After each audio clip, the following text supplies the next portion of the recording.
No one out here that wants to. Hello! Welcome! Strange, weary traveler, come in from the rain. Let me give you a seat, perhaps a bowl of gruel, while I regale you with my tales of darkness and woe.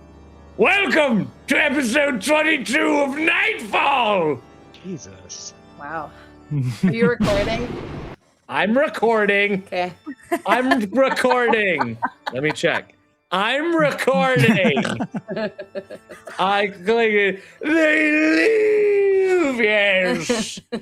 Yes, I, your host, your MC, your master of cemeteries, has returned back to you after Hollywood stole me away for 3 whole days to shoot a terrible, terrible movie pilot. But I have come back to you to be with my people, and which I am a river to them. But that river could not survive without its tributaries, and my tributaries are my players. So players, in no particular order, tell us who you are, who you'll be playing. I'm recording, Darkman.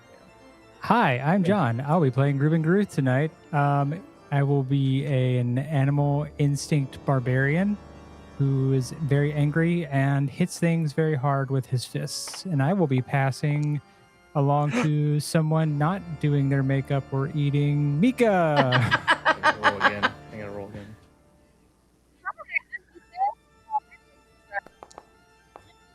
What happened? Where? There you go, it Mika. goes. Now we can hear you. Now you have a real What? voice. Did I not? Start over. Start over from the beginning. It doesn't count, Aaron. Take 2, Mika. I know I'm not going to count it against you. Technology doesn't count to fuck up the roll call, okay? Okay, Mika, retake that and action. Again, I'm Mika. I play Sarai, the gymnast swashbuckler, and I'm Ginger Mika on all the social medias. And I'm gonna pass it to... Mika remembered her subclass? Let's go, Mika! Let's go! I'm so proud of you. I'm so fucking proud of you. It only took me 22 episodes, and I'm gonna pass it to JK. Hello, I'm JK. I am playing Corwin, our tiny little thief boy with a dark alter ego. You can find me on socials at JK for Reals, and I will pass it off to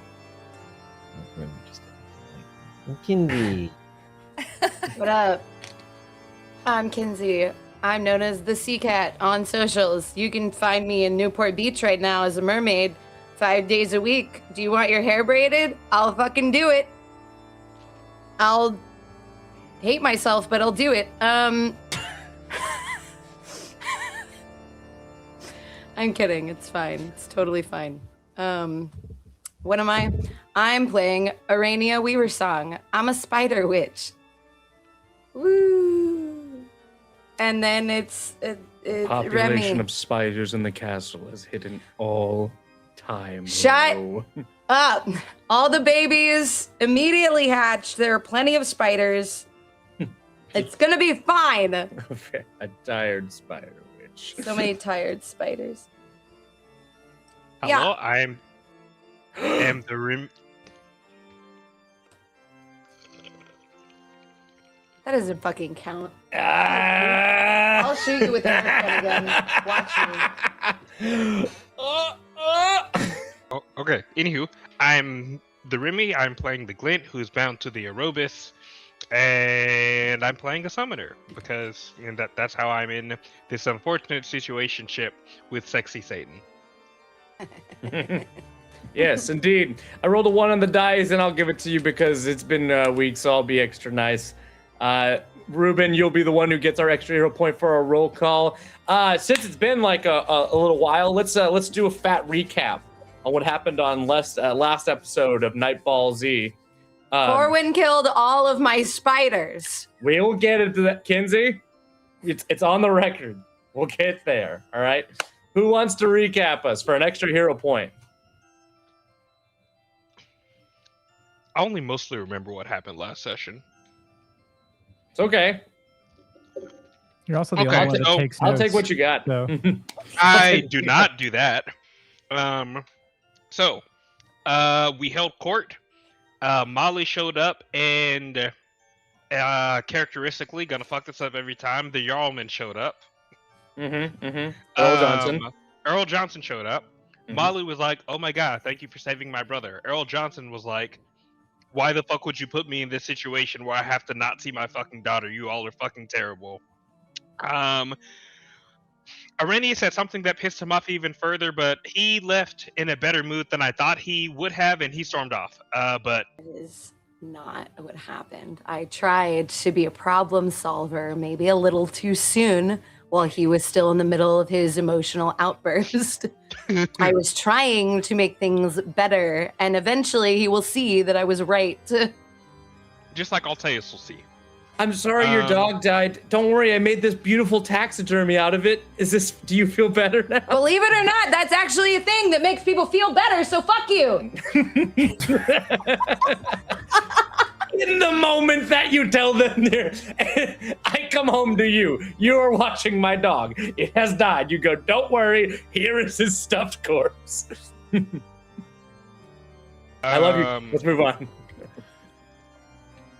So yeah, he got mad. Molly was like, "Oh my god, thank you so much. I'm eternally grateful." Her brother said something to the near same effect. Basically, At they've some got point our backs when yeah. we come into Lowtown. The rest of this is going to be out of order because I don't remember the order it happened in. Mhm. Alteus Kind of like was a like, double. "Oh my god, I wish I had a squire," and we're like, "You have a squire, Alteus," and he That's not what he said, but stared okay. at us. That's basically what he said. That is not what he said. Okay. That was an exact quote. I'm sorry. I didn't see the quotation marks. I'm so stupid. Because I'll shut the fuck up. We convinced him that he should take the little brat whose name I can't remember on as Pigeon.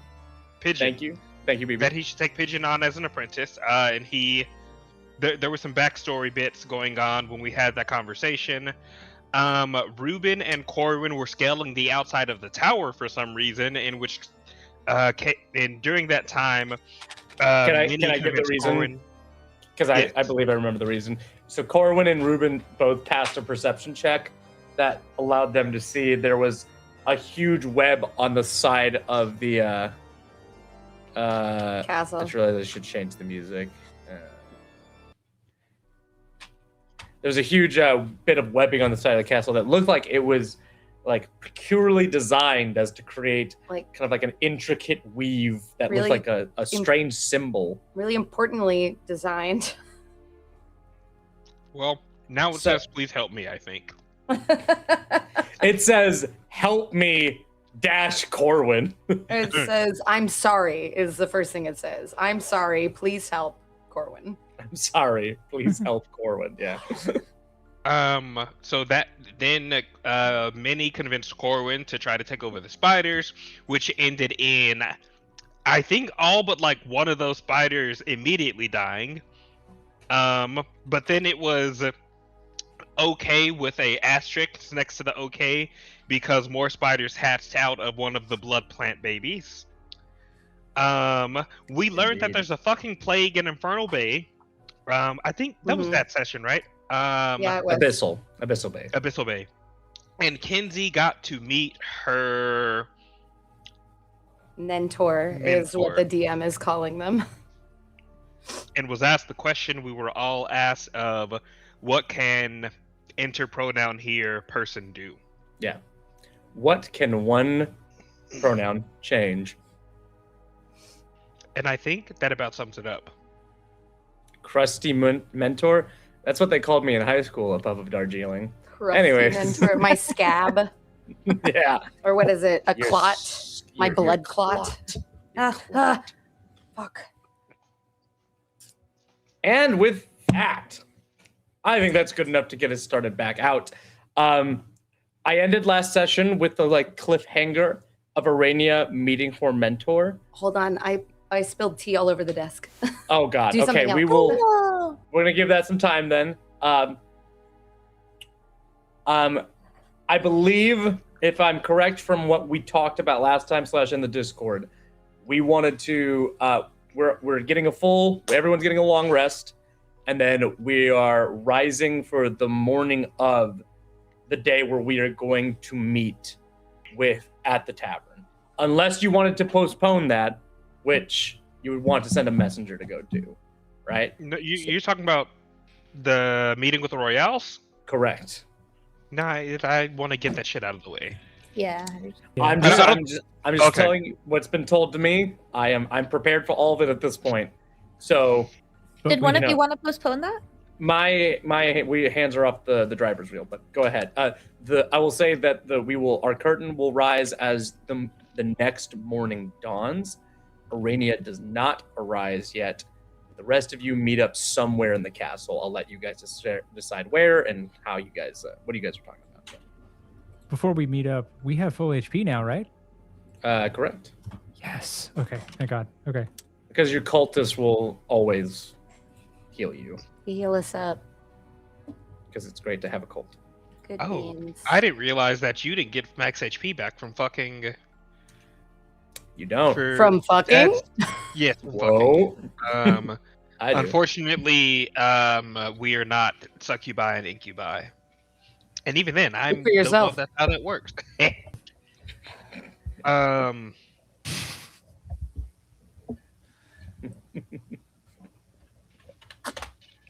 Well, Ruben's gonna be in the banquet hall, and he's just gonna be like hunched over a cup of coffee, like kind of groggily coming to. I would. You watch as you guys kind of see like a wispy version, but Ruben, you see a ghostly you see Jeeves walk Ghostly down. butt.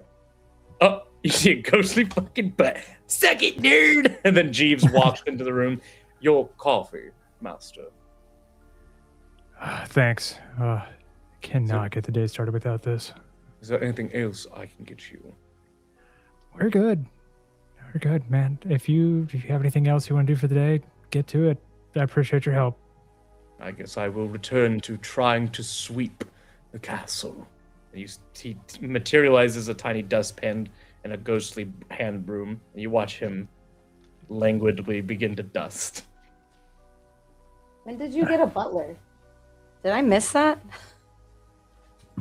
Have we had a butler this whole time? I was gonna say, who was that? When did we get a Jeeves? Where's Quintus? I have a Jeeves. You have little vegetable babies that scream at you. Mom! You have a Jeeves? When did you get this? You could have had the necklace, but no. You wanted my fucking now ring. Don't you everybody start. wants a G. And you watch also Cheddar. Cheddar is nearby and is currently chasing his tail. Her tail? Did we decide on a gender Their on tail. Cheddar? Dog tail. Cheddar. Cheddar it would be. It's a girl. See her chasing her tail. Yeah. She finally catches it and it just pops right off because she's a ghost. Oh, that's a cool trick. I like that. Good girl.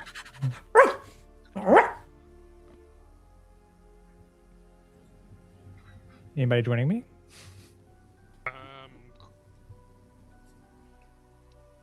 Glint does come downstairs, but then immediately keeps going downstairs to the Black Lake.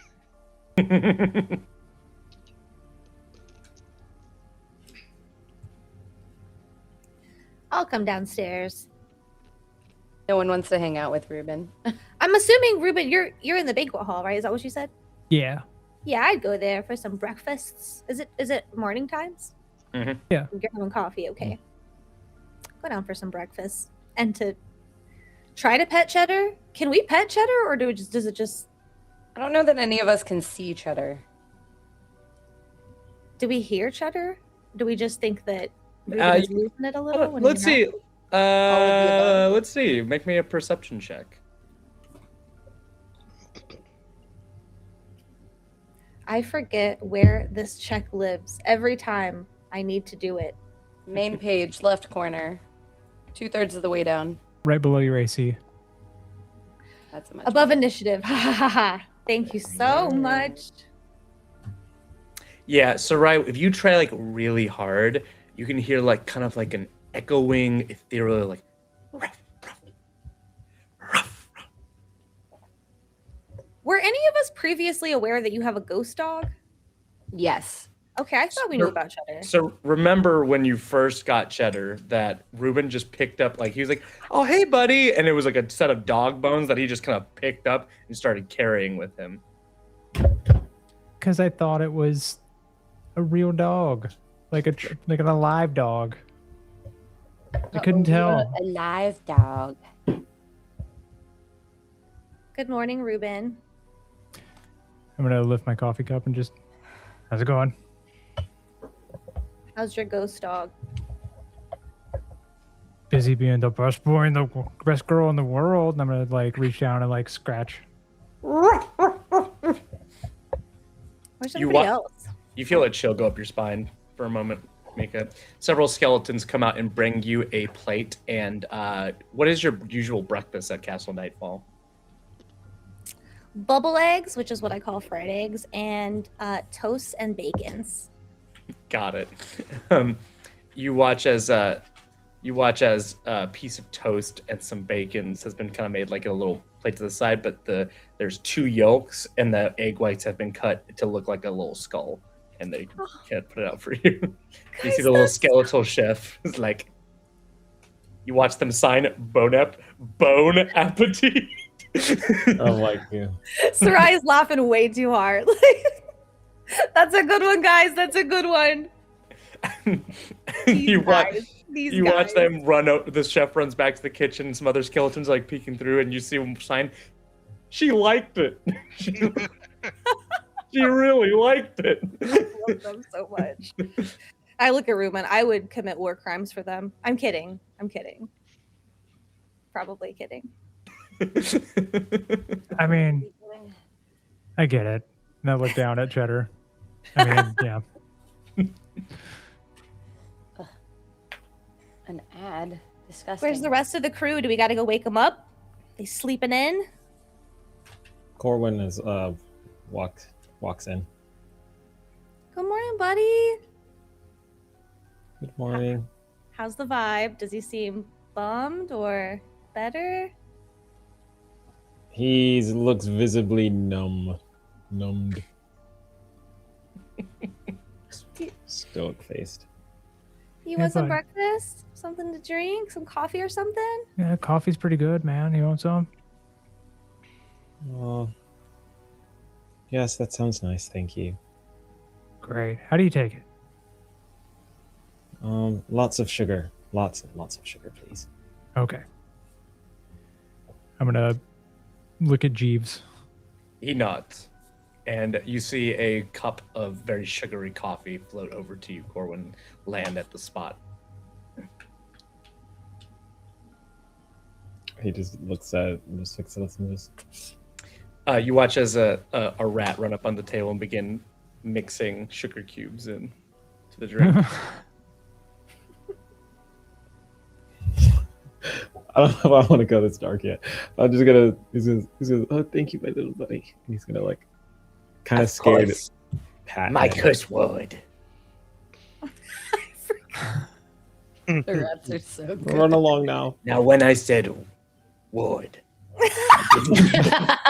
Not this shit again. I can I see am- that you're having a rough time. I will depart. My curse would. And when he Do says I- woof, Do I know that rat's name? Would I know that rat's name? What is the main rat that you talked? Yeah. Do you want to know this rat? We can give this rat a name. Yeah, sure. Okay. My vote is for Jacques or Gus. I like Jacques. Let's go with Jacques. Yeah. Jacques has whiskers that curl up like this. Aw. Like really curly. Oh, good. A visual identifier, so I know And which one is also Jacques. a red hat and shirt. A red hat. Yes. Yeah, see. And He an also has orange overcoat. a really Uh-huh. long cigarette. Is there anything else I can give you? It's forward. This is who I am. That wasn't what I was going for at all, but yeah. It's okay, Kinsey. We were on the same. I would say the you same- and I, man, yeah. we were there. Yeah. What was it? Did I miss a weapon? Cinderella. Oh. I was Jacques keeping and with our Gus are theme the- of naming our animal companions aside from Cheddar after, like, because we have Bartok, who's Mhm. from Anastasia. So Right, it's like, right, well, right. Yeah. You Well. that fair. Nope, missed that one. No, this is who I am now. Sorry. He's saying, thank you, Jacques, and he's gonna give him a little head pat. Oh, you are too kind, my Sport. Oh, truly too kind. Oh, a pat from you is better than this stinkiest cheese. Thank you, Jacques.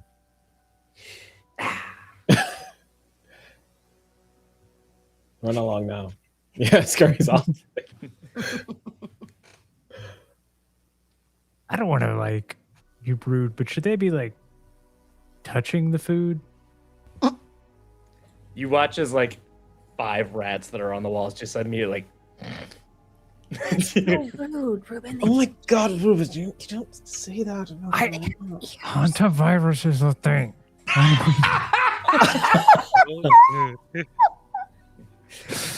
You watch as the Jeeves leaves over and says, "Indeed, the undead cannot get explosive diarrhea."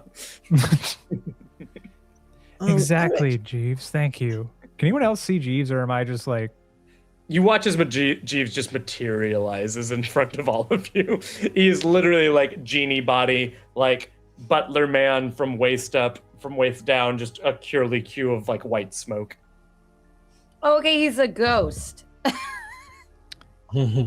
Indeed. I thought he was just a guy this whole time. Oh, I was like, how did you just get like a random ass dude butler? Like, what's happening? oh, you guys, No, he's a you don't know ghost. Jeeves? No, he's the castle butler. I must have missed the episode where He hasn't. I made him up just You the made- second, oh, guys. I'm just Okay. rolling with it. I was like, We're oh, I just- got a butler now. Sweet. All right. Yeah. I was like, this makes sense. Sure. I have planned out a lot of this game, and sometimes I just make shit up, and here we are. I'm literally just a girl. I feel like you could probably convince us the shit you just made up was planned out and has been part of the game and we just forgot. You know, Yeah. I'm saving that trick up my sleeve for when it really gets me. Because I'm kidding, it will come. It will come eventually. Jeeves looks down and says, "Is there anything else I can get you?" Oh no, you're great. You've been doing amazing work. Thank you. Like, Of course. I shall attend. And you just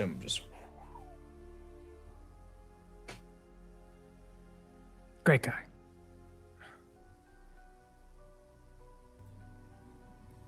Do you go way is- back? Wait, what? Let's just continue. No. Stick to your joke. I was Stand- being a smart, stand by I your was being a smart ass. I said, do you go way back? Yeah. He does. Like, Hey. Nice. where's everybody else? The scene opened with Arania doesn't come down, so I have not come down.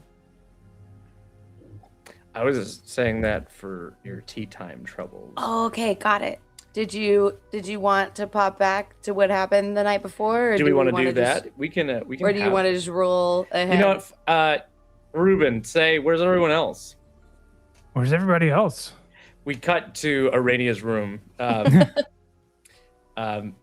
We watch as the dimly lit room that is now being slowly waken up more by candles. We watch as the two Aranias, the one Arania getting out of bed while the other one kind of like stalks around, kind of mirroring her across the room as she looks her up and down. Are you going to keep following me that close? I'm just getting a sense for your stature, for your abilities. Great. Can you do it like a foot further away? We are made of the same stuff, Irenia. That doesn't mean we Nothing need to be occupy the scared same of. space. I'm not over clutching your shoulders. Relax. Now you step back, and then I will relax. Ugh. Fine. You're making this whole blood copy double thing so weird right now. She lights I mean, a it candle. already was pretty fucking weird. All right, well, now that we've gotten some of the initial shock over, let's talk about your future. Okay. So, have you been feeling any strange urges ever since you placed the ring upon your fingers? If you mean the teeth and the blood thing, yeah, I sort of kind of figured that shit out. Mm-hmm.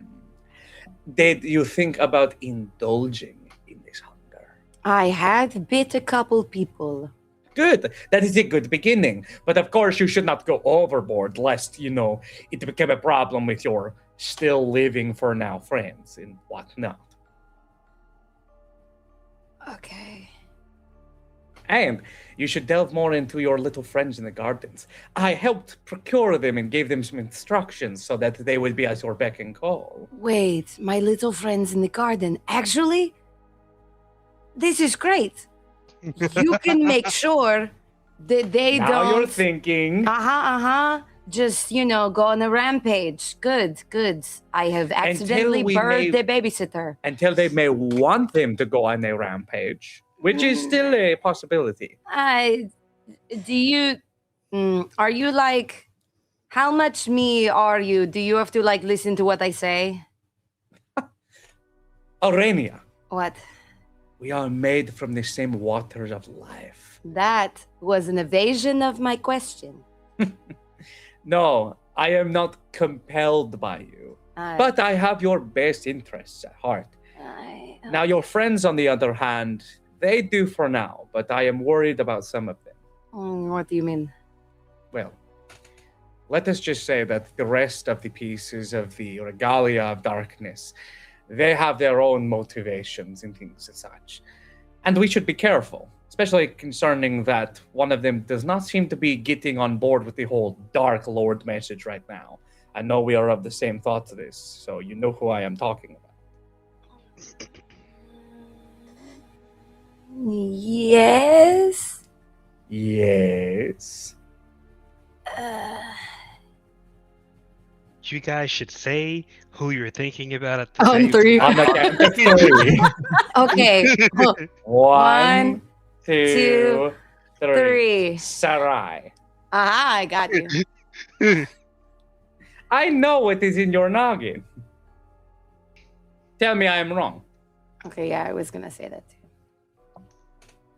Not that she is bad or is not very helpful, but she has scruples about her that are not going to make her successful in this business. Now, problem for future times, but we should definitely keep an eye on it. Okay. Anywho, I'd like to be here to help you through any of your new hunger pangs when it comes to the Ring of Blood. I have a sort of genetic memory going back to all the previous owners. In fact, There have been multiple? we could get into the history in some time. No, but But the yes. lore is what I live for. So there will be no more than one? In fact, most of the objects, did you not know, were not solely created here. I did not know.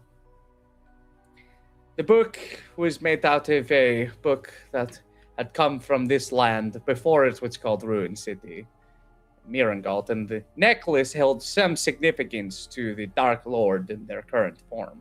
I guess it's a previous form. But That is to say, the ring, the scepter, especially the scepter, which just so happens to be the one that Sarai is holding.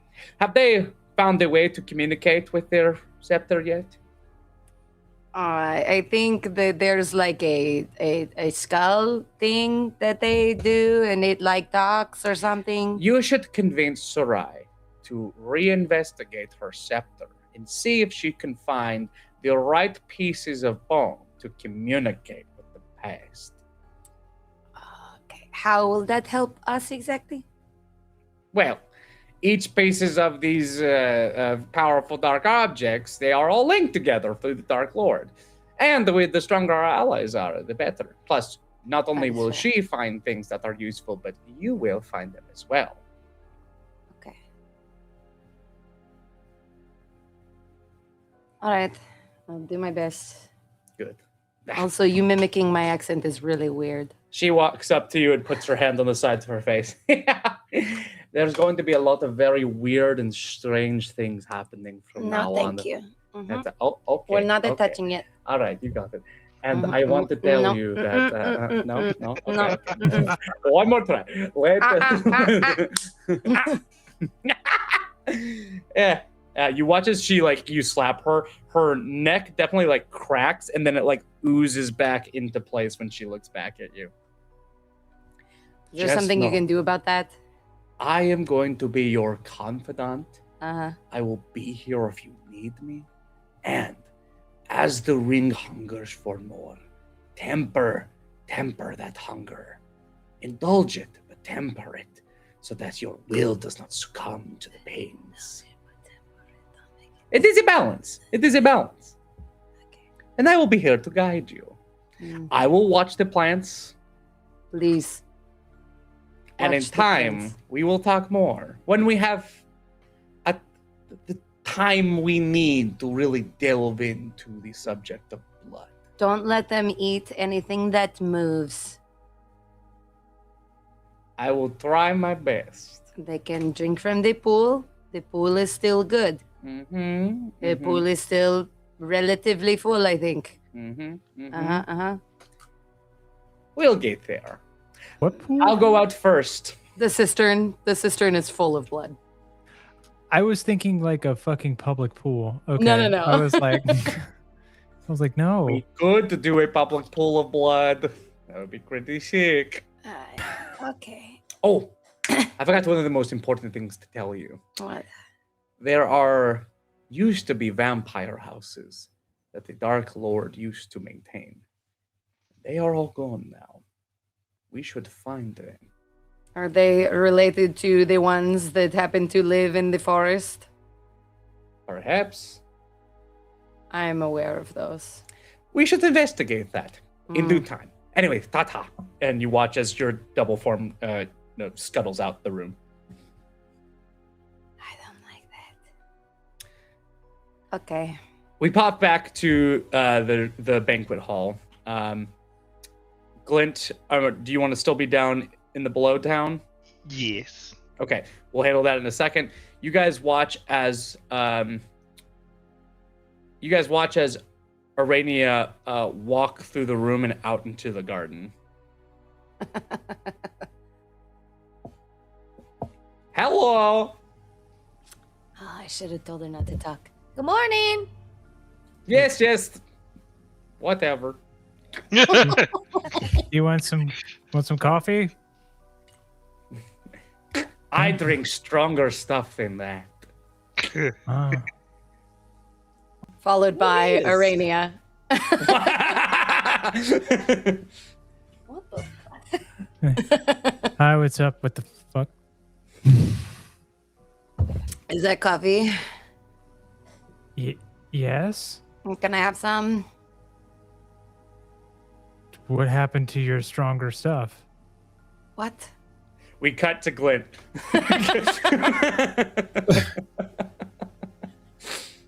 Glint, you roll up on the Black Lake.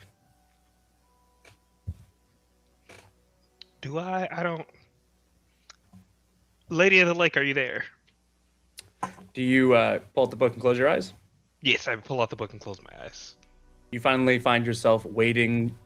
You're naturally pulled into the water. You are up to your hips in the water, and you can feel slowly as the kind of purple light emanate through the room. The sight without seeing.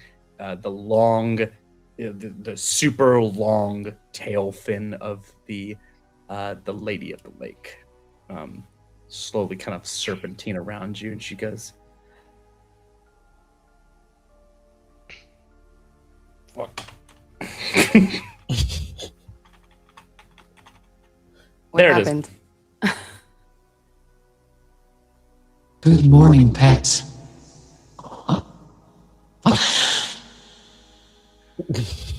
You're a neat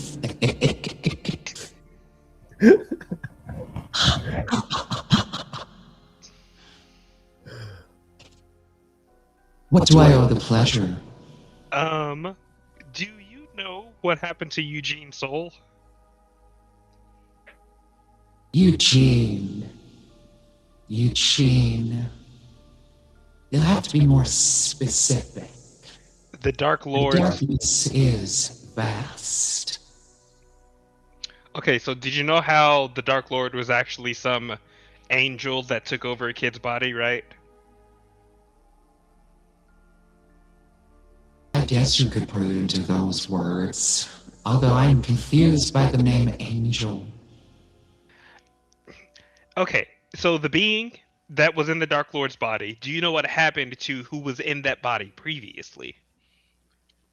Are you talking about the kid? Because the kid's name wasn't Eugene.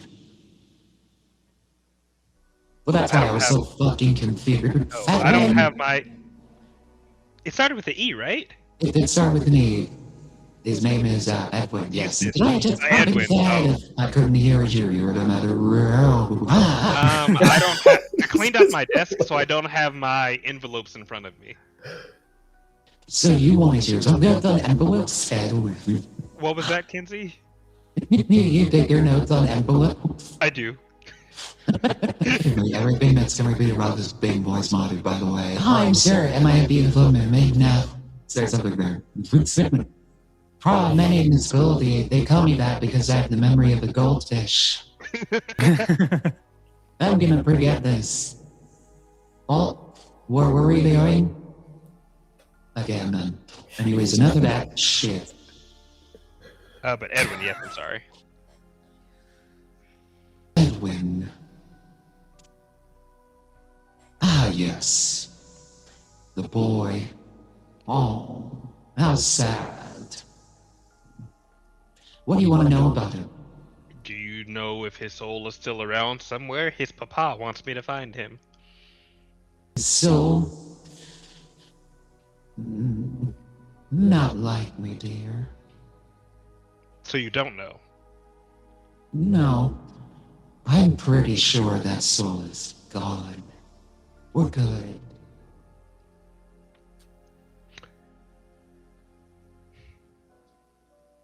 Do you know what happens to the souls in situations like that? What happens to the soul that gets removed from the body? You are thinking of the question is already wrong, pet. When the shadows create a space where true souls cohabitate, eventually the vessel can no longer hold both. It's stretched beyond its means. The only way for the vessel to survive is for one of the souls to consume the other.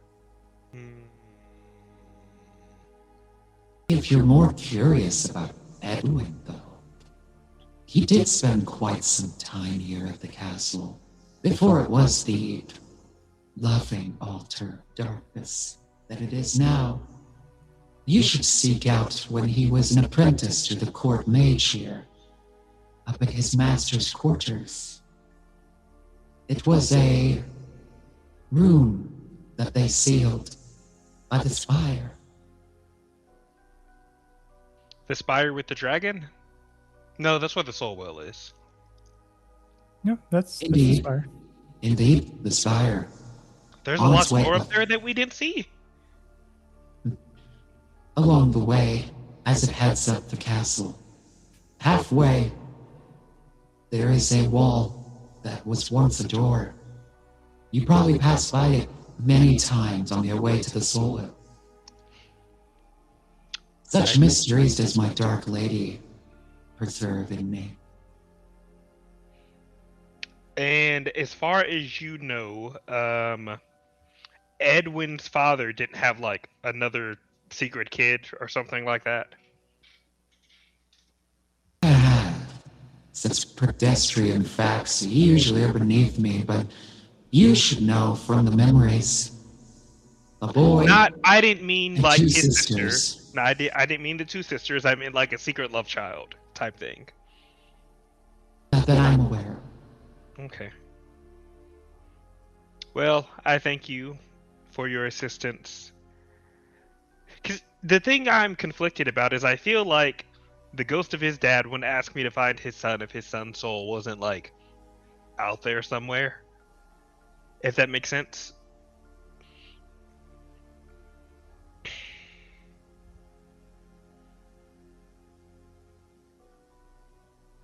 Okay, well, I thank you. Glint will turn to leave. Scratch your hand before you go. I come from a very, very ancient place, Glint.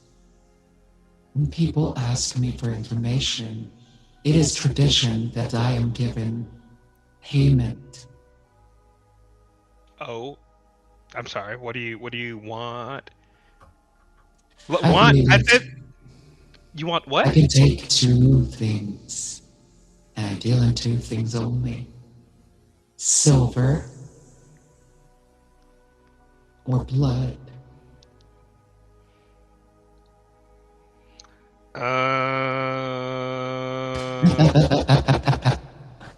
Do you have Or you can change? just lay pipe into me.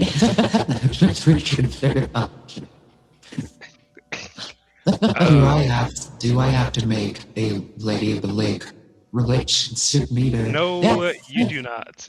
Words. Well, I don't have. You don't take gold?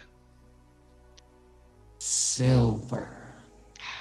Glint holds out his hand and cuts on the forearm.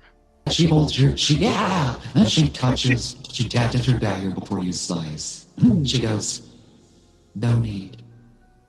And you watch as the strands of her hair untwirl, and you watch the ends of her hair are these kind of like long-toothed, many-toothed snake-like creatures, and they just like leeches onto your arm, and they pull back. You know they. Next time, can I just bring you a vial? Wherever you like. Glint leaves. Hey, or don't worry, buddy. You're only taking. What's happening? Roll the goddamn dice. Do it good. Even is sticking somewhere on my fucking computer. While he's figuring that out, you guys want to see the baby sharks that I'm going to start putting in the mermaid purses? Nice. That's so cute. I love it. Yeah. Oh, it's good they have shit. God. All of this is in the mermaid voice, and it's giving me Oh life. my god, that was almost a 2. You take 7 damage, Clint.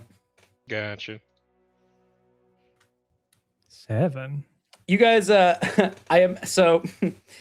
Let's continue. Let's pick up from where the Breakfast Club was talking to Urania, and in about like 15 seconds, Clint, make your entrance. Okay, so there was you that walked in, and then there was you out the window in the garden. What are you talking about? Okay, somebody help me out here. I'm not crazy. Can I have a band-aid? Hold on. What? Oh my god, what happened to your fucking arm? Snakes. I'm gonna need a little more than that. That's snakes with thorns. Do you remember the snakes from the Black Lake when we were going through that mind puzzle thingy? Yeah, Yeah, basically those. they're back. No, kind of no, not You- in the literal sense of the word. I don't. Okay, we're gonna patch up your arm, and I'm gonna need you to give me a little more information than like the snakes You've that were got, like, there, but a- they're not there. We've got like a fucking meeting today or some shit, right? Yeah, I Also, just. Aaron, am I tracking water? Yeah, you are. Oh. You are soaked up to your waist, and you are bleeding from your right forearm. I. Also, you notice the blood that is Aurania. What? Give me a perception check. God damn it. Hold on, my computer's slow. Give her a second. She's doing her Ruben, best. we listen, we don't judge. Just give him a towel and a bandage and mind your business. It's not that good. Okay, Terrible roll. your nose twitches and you smell, and there's something fucky with that blood. Are you like poisoned or something? I don't think so. See, I didn't have any silver on me, so instead of paying my mentor in silver, I had to pay with blood, and I tried to just cut on my forearm myself to give her the blood, but no, then she bit my arm with those vine snake. You're fucking Thingies. what? You guys suddenly, thank you for this tree potato. If you see an invisible, you just see a towel float over and wrap itself around Glenn's leather half. Thank you, Jeeves. But you're Of course. you're what now? I'm sure by this point all of you have been contacted by something. It's my something. Is that? Can I go ahead what and we use call my Dark Lord ability to go for that blood again? Oh yeah, you want to rip a dark power? Yeah, I'll rip a dark power. Roll, make that shit. Roll that I'm shit. tired. I don't DC give a 5. fuck. I did it. Easy. It's blood sense. Do you wanna ask the questions?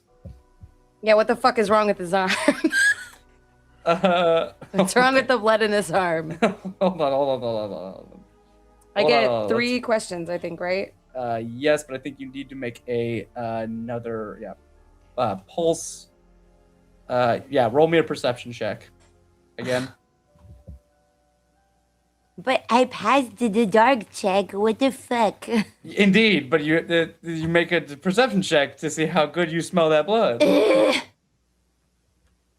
Also, you're now aware of everybody's damn it! blood. Oh shit! You want to use a hero point? Yeah, I suppose so. Just remember, we're going to meet the Royale Shut today.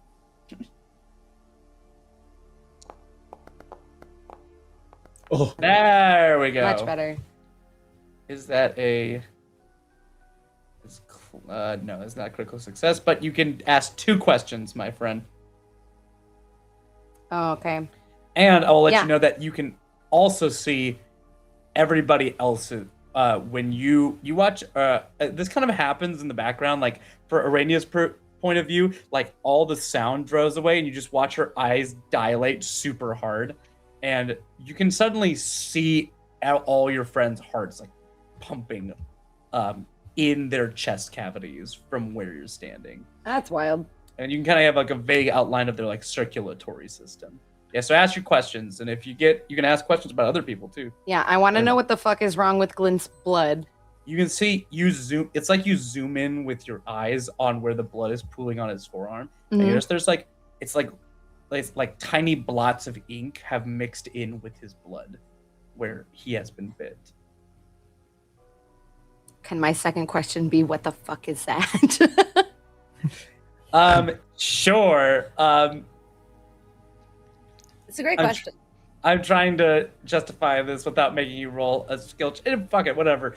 It appears to be his blood has been mixed in with liquid shadow. Okay.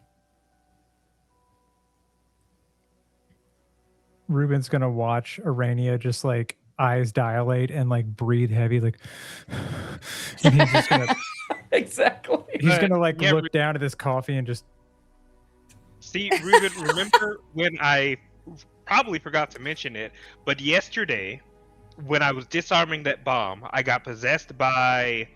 Glint looks around and whispers, Edwin's dad, and he helped me disarm the bomb. And then my favor I owe Edwin's dad is that he wanted me to find his kid, so I went to go ask my mermaid lady if she knew anything about the kid's soul. okay. And then she was like, oh, back in my day, when people would ask me for information, they would pay in silver or blood. But I asked her if she had any change, and she said she didn't have any change. Pause.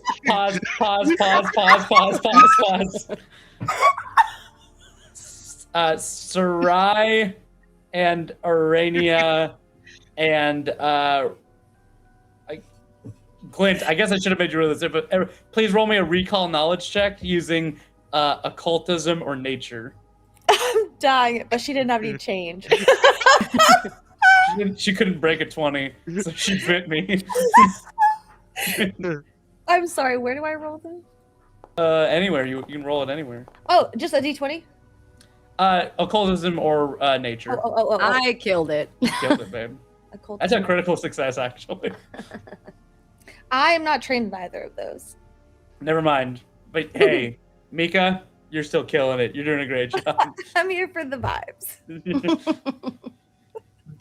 When she says like silver and blood, like that definitely trips. Oh, do you have like a lore like sailing? Or do you have like a lore like pertaining to like being a My lore, can I read it to the class actually? Because it's one of my favorite things. Ruben, nah. Yeah, what's your lore? I love you for this, Aaron. It just says a city.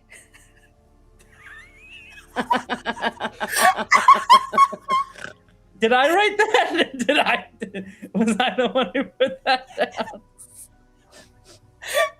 I guess if you have city lore, like, hold on, let's look at your background. It's not every city. It's a specific city, but It's I don't 'cause know which one. Your background is emissary. Oh, okay. So I don't want you to change it because it cracks me up. okay, cool. Well, let's just know that a city is gonna be Requiem, I guess, just so Okay. that it can I'll come put that up in at some point. parentheses, but I don't want us to remove that. Okay, now so that it can come up. We built this city. We built a city. We built a city on lore check rolls. Built a city. Glint, that is a regular success, and Arenia, that's a critical success. I'll start with you, Glint. When she was talking about she's very old. Thinking back to her, she seems to be like a mishmash of different mythological beasts that have been a part of stories for a very long time. Clearly, the snakes on her head resemble that of a Medusa. She's got the They're body called of Gorgons. Gorgon. Well, the Medusa is a Gorgon, The Medusa is a Gorgon, yes. so I guess shut the fuck up. You said Medusa is like a plural. Medusa is a singular. So Gorgons. She's got a body of a mermaid.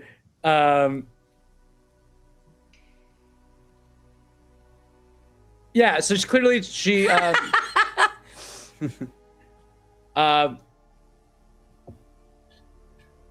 yes, so she's basically a mishmash of a bunch of different like old mythological creatures. And you can't tell exactly what she is, but she's clearly like she's from like the old kingdom, like possibly like some of these stories where these creatures existed back before the 1,000-year storm that took over the realm during the Age of Thunder, right? So this is possibly she's like millennia years old. Arenia, you recognize her as she is a chimera. Okay. Chimeras in this world can represent any number of mythological creatures, but they're usually very old and very powerful. They They're mashed are up like together. hybrid monsters that have existed since time immemorial, going back to the Primordia. Cool. I'd like to reach out and grab Glenn's arm. Okay. Yeah, And, Gwen like, lets her do it. We squint feel at like, it. but yeah, like she wouldn't break my gold, so I can give her silver. And so I was you've about to got cut my a forearm. chimera in the lake, and you've got shadows in your blood now? Yes. Okay. I give it a quick lick. I just want to see if it tastes different. Oh yeah, yeah. What are you Okay. claiming him now? I don't. No, there's Well, fucking I like think she'd have to darkness in fight- his blood. She'd have to fight the Chimera because she called me her pet, and I think she also has to fight Aerobus because I think if Aerobus had manifested, he probably would have taken exception to someone else calling me his pet. Sexy mermaid called you her pet? Yes. No, she's a chimera. Honestly, that bitch is dusty. I thought the butler was cool. Damn. All right. No, but like, did you know your blood was all fucked up though? I did not. Okay. Arania, give me a fortitude save. Oh no. I figured there might be consequences. Uh-oh. I gotta stop putting my mouth on stuff. That's not just for this campaign. Oh no, my See? actions, they Oh my have God. consequences. You told me. Oh no, the consequences. Sheesh of and my Jack. actions. Mm. Oh god. We love that for you. That's a critical failure. Yeah, it is. Okay. In the next millisecond, you watch as Arania begin to vomit darkness.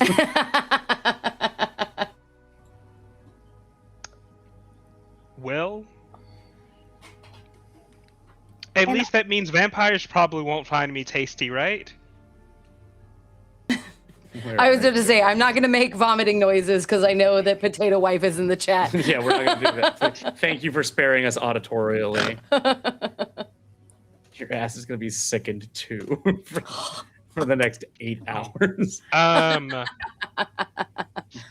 Arani, I'm sorry. I didn't know my blood was tainted. Yeah, I don't think this is- nobody knew exactly. I had a hunch. I'm just upset I was right. Mm. Glenn, I I don't think think- this is on you, buddy. Okay. Still, Arani, I'm terribly sorry. That's cool. Silver lining to all of this, I now know the location of a hidden room in the spire. Ooh, hidden room. Yeah. It's where Edwin and the court mage at the time, or whatever his title was training. And I would like to investigate there at some point, but that's like bottom of my list type shit. Hey, Glint, buddy. Hi. Is there a reason we're whispering his name? Well, it's because apparently the Dark Lord made it like a taboo to say his name out loud, and the castle, Oh. which may also be alive, also doesn't like it when you say Edwin. Does whispering bypass saying it out loud? Nothing's fallen on me.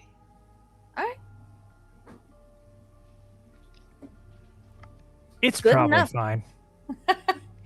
Probably fine is kind of what. John, check your The bar Discord here. messages. Uh-oh. It's gonna be okay. For the record, under sickened, it says that I can spend a single action retching to try to make myself feel better, and I'm going to be doing that every 6 seconds. until Not this is gone. sickened. Not In the this, breakfast hole? this sickened is What? gonna stick around until you can magically heal it. You're the worst. Um, That's not what the text says. John, um, what? John, Alright. what? John. should we be concerned? And I About what? point down at the like floor where Arania just vomited. Oh no. What's on the? What's You- happening to You the see floor? that the black fucking pitch oozy stuff has begun to wiggle and move and is beginning to form up into a figure. Oh god. I look at the figure. Excuse me, shadow figure. Do you listen to me because you're from my blood and you look shadowy? Do I feel a connection with this? Oh, I feel like you feel a slight connection to this. okay. Do I feel a connection? You to also this? feel a connection to it. Are you parents now? Hold on. I'm trying to find this image because yes, that's what I'm. I wanna Okay, see. so I'm basing the image of this creature off something from D&D 5e. So don't at me in the comment section, okay? I just want save image as it's a fucking W. It's a W. This is It's a why we web. don't lick yeah, our fucking- friends. This is what fucking happens when you lick things and you don't think about the consequences. Shut up! No, it's on the floor. It's on. No more of these things, whatever the hell they are. I want to show. I can't show. I literally cannot show chat. So I'm so sorry. I'll show it. I'll put it in stream memes and we'll see it later. But I'll post it to our Nightfall general chat first. But eventually you see this fucking thing. So they get up and look at you guys. Oh, what are you? Glenn asked the creature. I don't feel so good. Me neither, bud.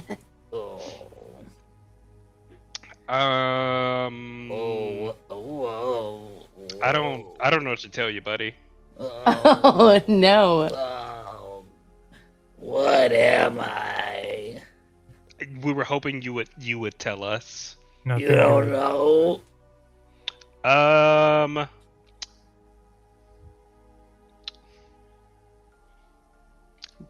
A You're spawn. alright. You're a spawn. That's what we're gonna call you. I'm a spawn. That Yes. doesn't sound too good.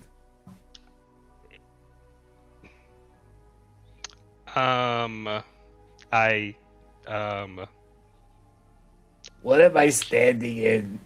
You rose from I came That- from this? yes. I must look terrible. You look fine. Oh, look at You're how just far saying you that. Probably. Umbra. Yes. Oh. What the hell is that? I was gonna ask you guys the same thing. Damn. Oh, I don't like it. Yeah, I get it. Aw. Apologize to Spawn. Its name is Spawn. Yeah, it doesn't sound like I was named with love. Oh my god. Mm. We could give him a I'm so sorry for different all name. of you. Yeah. Yeah, that's fair. That's fair. Spawn, I have to think about a good name for you. No, No, this one's no. sticking. It's sticking to me just like this stuff I'm standing in. How about Todd? Nah. Thanks for trying, though.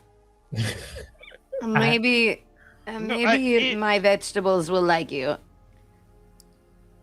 What do you mean by that? You want to pair me up with vegetables? Yeah, you know, What's like that? I just mean like you have a lot of brothers and sisters, so if the shadows don't like you, maybe the vegetables will. I do not.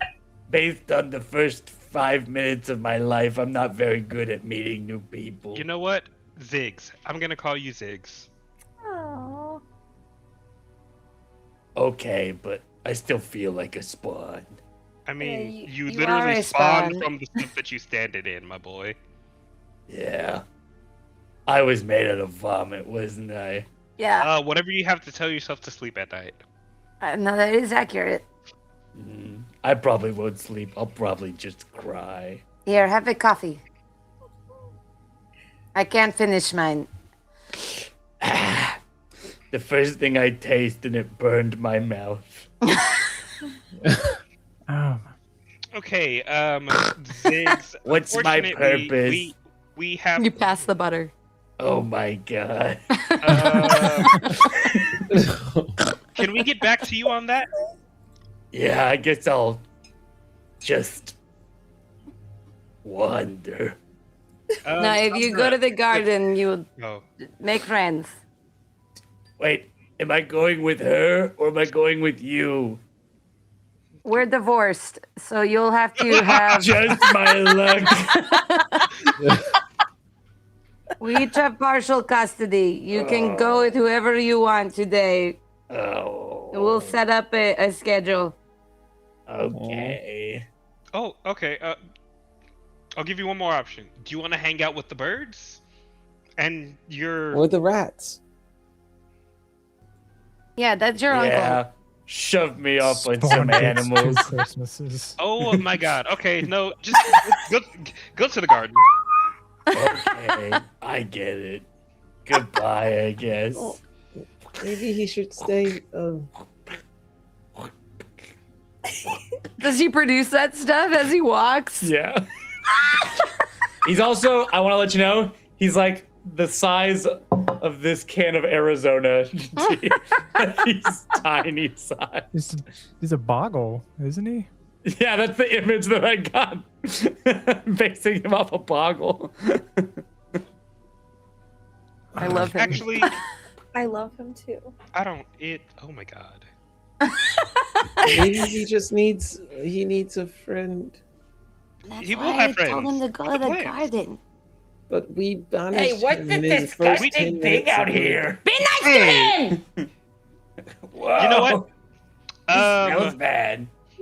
Yeah. Umbra, Hold on, I gotta. go get Skelekid and Pippin. Pigeon. Pigeon. If Altaeus isn't making Pigeon do anything. Cut to Altaeus being like, instead of cleaning armor, entertain this. Why? Quack, quack, quack, quack, quack. Because I said so. God. But yeah, basically, if Umbra manages to successfully get the kids, I tell them they have a new playmate. His name is Ziggs. He's in the garden. Make nice. Because teenage boys will be so Well, kind. Skelly Kid is a kid. Pigeon, I hope Altaeus has taught you better by now, but yeah. Not a fucking chance. Okay, well, I'll throw you off the side of the castle, so do with that information what you will. I'll just do a backflip. Into the ocean, you idiot. What?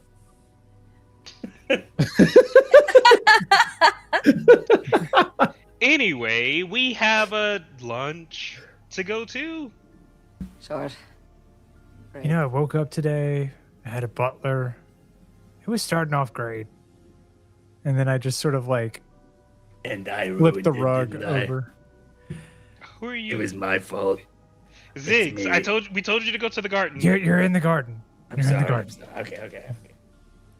I'm just gonna fold the corner of the rug over the spot where like Ziggs came into life, and be like, "We're probably gonna have to throw that out, huh?" No, it Eclipse, see if you can clean that up.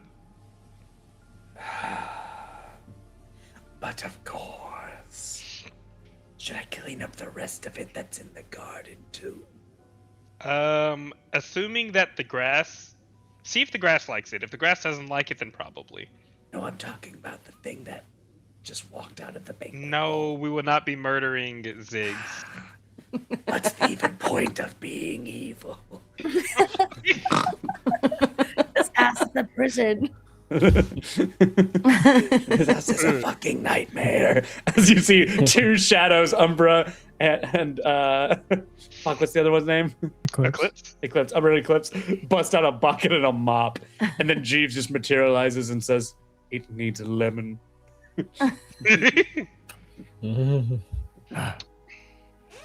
Forever helpful, Jeeves. You're doing great. And I'm gonna be like, well, I think our work here is done, wherever it was, and then I'm gonna walk out. Great. And with that, are you guys going to begin to get ready to go to the Royales? Yes. Shockingly, I am no longer hungry, so I will join. Brilliant. after the Aaron Ruiz Does a Million Characters comedy hour, we will be back in 15 minutes with a short break, and we will continue our adventure.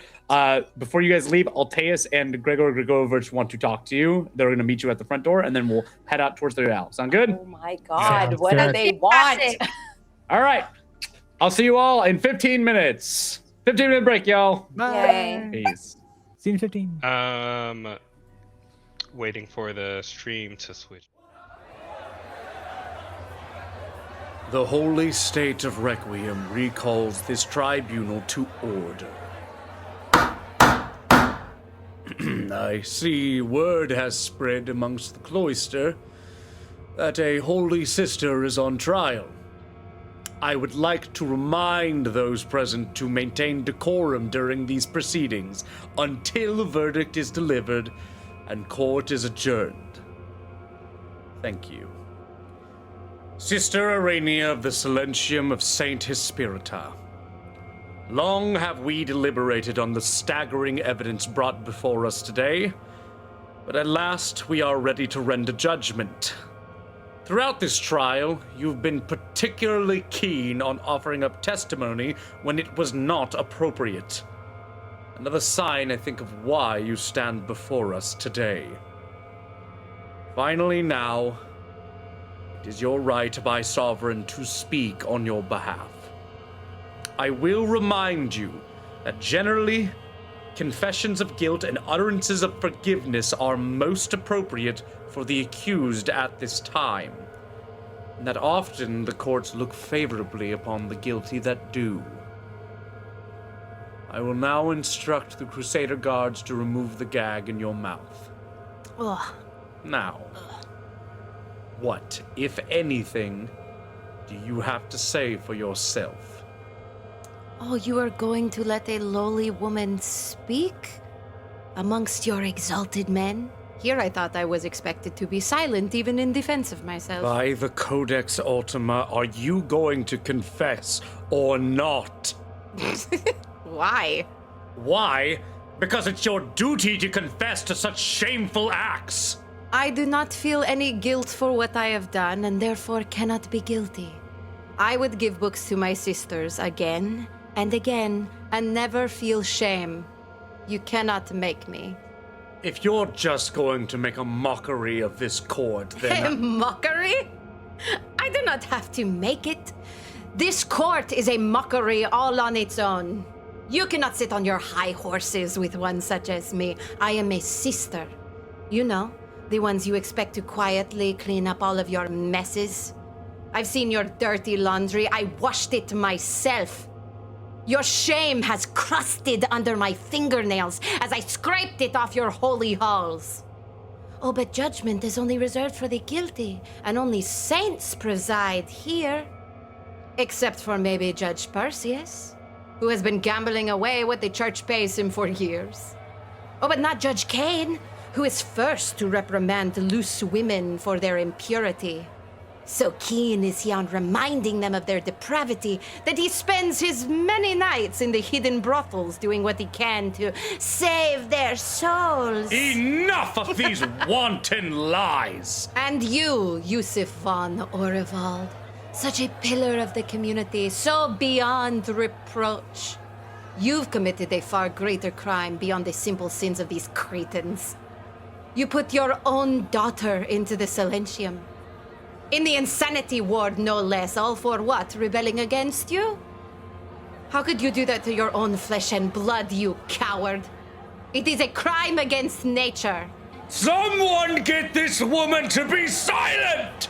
Not till I have finished scrubbing your filth from my palms.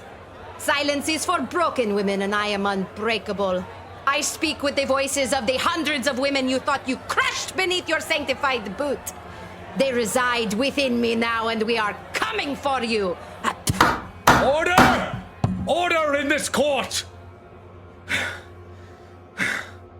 It is clear this former sister has given into bedlam and forsaken all her vows of purity and obedience.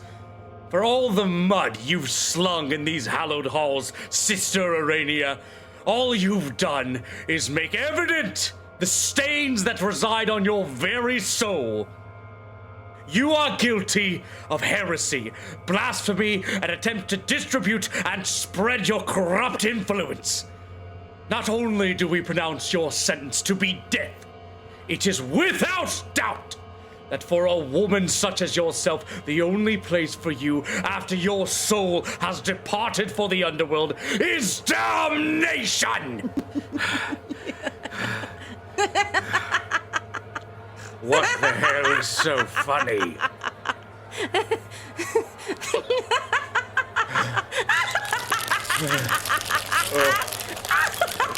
By the throned gods, get the guards in here now!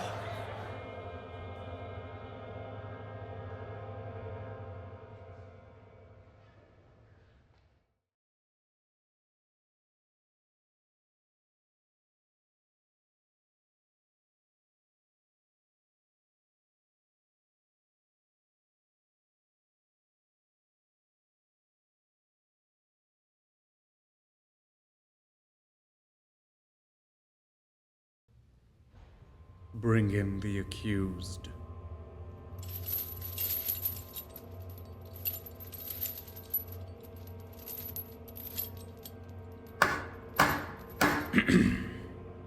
We call to order the Inquisitorial Tribunal of the Holy State of Requiem. By the power the Archbishop has invested in me, we have ceased our deliberation and may now render our verdict. But before we do, Sovereign, blessed be his laws, gives you the right to speak just before we lay down a holy judgment. We have heard the evidence against your case, but now we will hear from you. If your words please our God and this court, we shall look favorably upon such an act. Now, what do you have to say for yourself? I have no defense for my actions. I attacked a noble, one of the bloodlines chosen by Sovereign. I lacked the control and discipline expected of my station. I pray that the court finds mercy upon me, and upon the Baron in his trial. The Baron? You would mock this court by asking us to render a punishment upon your victim. The Baron, he lied. We were told we were to defend critical military assets. Those were his private stores and collections, his personal property. What is or is not critical is determined by your betters. To question your orders is to question the will of our God, to question your faith. Soldiers are not meant to act as police. We are not here to serve personal security. Doing so goes against our creed, against our... We understand your convictions, Reuben. It is clear to this court how highly you value your own principles. So highly that it was even worth the deaths of your own comrades. What are you... I killed no one. My soldiers were caught in the accident. They were murdered! Either by your direct treachery or by your dereliction of duty. Either way, this court sees no difference. This trial is a sham. I would never... You will hold your tongue. Besides, did you not already confess your guilt? Was it not you who said that there is no defense for your actions? I did not realize. I thought... It's clear you did not, my child. And I am sure it breaks your father's heart. My father, where is he? He will speak on my behalf. He knows that I... This court has heard enough. By the power the Archbishop has invested in me, I, Judge Yusuf von Orvald, deliver divine retribution unto the wicked standing before you. No! For the crimes of assault and attempted murder of a noble, heretical magic, lies, destruction of private property, I am a servant conspiracy, of the people, blasphemy, and 5 counts of murder of knights in the service of the church. You are sentenced to death by hanging. It is the sincere hope of this court that, in death, Sovereign bestows forgiveness upon you. that we were unable to provide. For we all strive for divinity, do we not? Perhaps some other mercy may find you if you are lucky. Remove the guilty from the court and bring in the next. Where is my father? Father! This is all lies. Father! Help me! I am innocent! Father!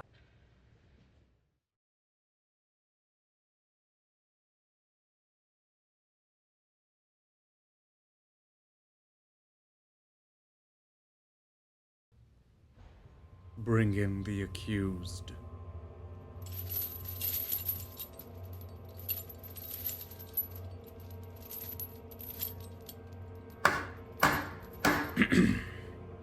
We call to order the Inquisitorial Tribunal of the Holy State of Requiem.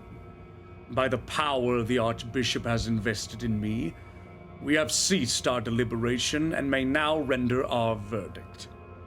But before we do, Sovereign, blessed be his laws, gives you the right to speak just before we lay down a holy judgment. We have heard the evidence against your case, but now we will hear from you. If your words please our God and this court, we shall look favorably upon such an act. Now, what do you have to say for yourself? Please, I understand why you're angry with me. I'm not a bad person. I only do what I do because I have to. People will suffer if I don't help them. You have to believe me. And what of the evidence against you? Caught red-handed pilfering from the vaults of High Temple? Who would be saved by such an act of blatant thievery that... What has happened? I can't hold it back any longer. I'm so weak. I need water. I need food. Please. What the devil is going on? Someone get control of him!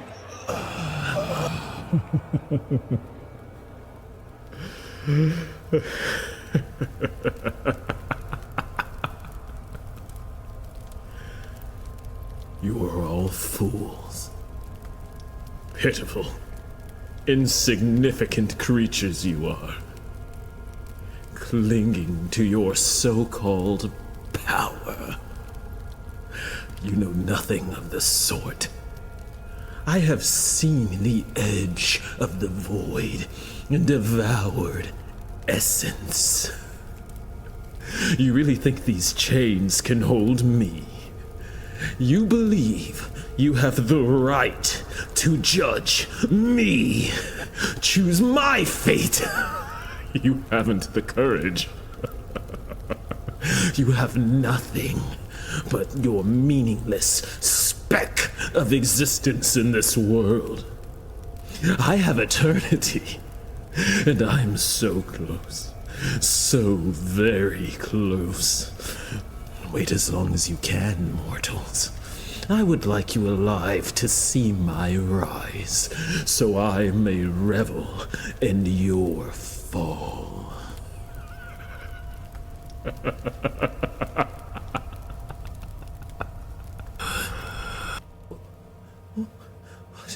No.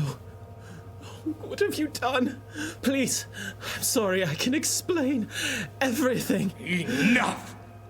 I am sorry, Corwin, but clearly evil has found its way into your soul. I hand down this sentence not as a punishment, but as a mercy. Perhaps you can be of service to the church in your final days. Guilty of entreatment with dark forces! Take him to the condemned holding cells! Please give me a chance! Please!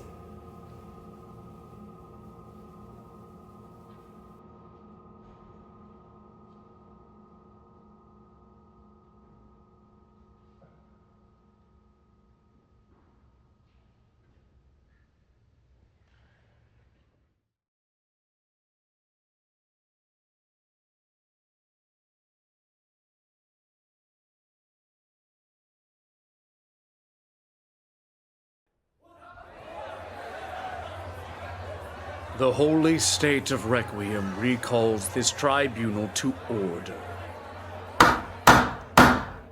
I see word has spread amongst the cloister that a holy sister is on trial. I would like to remind those present to maintain decorum during these proceedings until the verdict is delivered and court is adjourned. Thank you. Sister Arania of the Silentium of Saint Hespirita. Long have we deliberated on the staggering evidence brought before us today, but at last we are ready to render judgment. Throughout this trial, you've been particularly keen on offering up testimony when it was not appropriate. Another sign, I think, of why you stand before us today. Finally now, it is your right, my sovereign, to speak on your behalf. I will remind you that generally, confessions of guilt and utterances of forgiveness are most appropriate for the accused at this time, and that often the courts look favorably upon the guilty that do. I will now instruct the Crusader guards to remove the gag in your mouth. I hit the wrong button. We're back. I hit the wrong button. All right. Hello. Oh, good to have you all back. Let's do this thing. So we are gathering at the front of the castle in the courtyard, getting ready to head to the Last Dredge Tavern, where we're going to be meeting with the Royales for the first time. Let's take that off of you. You're no longer guided. You're no longer sickened. You're still sickened too. Okay.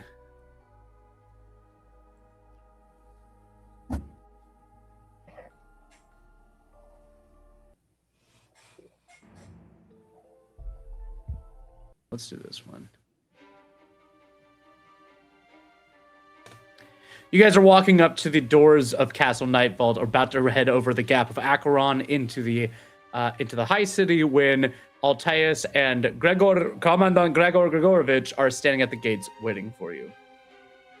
A moment, my dark lords, before you make your way on these most perilous of missions.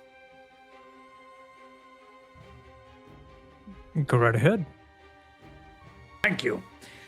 I wanted to debrief with you, with myself as your master of your arms, and Altaeus, the general of your armies, upon this new intrusion with our greatest enemy, the blessed Royals. I wanted to confer with you that you will be heading deep under enemy territory. If anything is going to happen, you will be farther than you have ever been before from the castle and its defenses. Is there any special preparations you would like us to make? Well, it sounds like we should bring the scalings again. Bats. Yes, most likely I don't expect you to return. That would just make you so happy, wouldn't it? Over the moon. But then think about how many more of our various children and adoptlings you would have to take care of. I just heard about the new one and you have to stop. Not doing it on purpose, buddy. I mean, Your track record would suggest otherwise.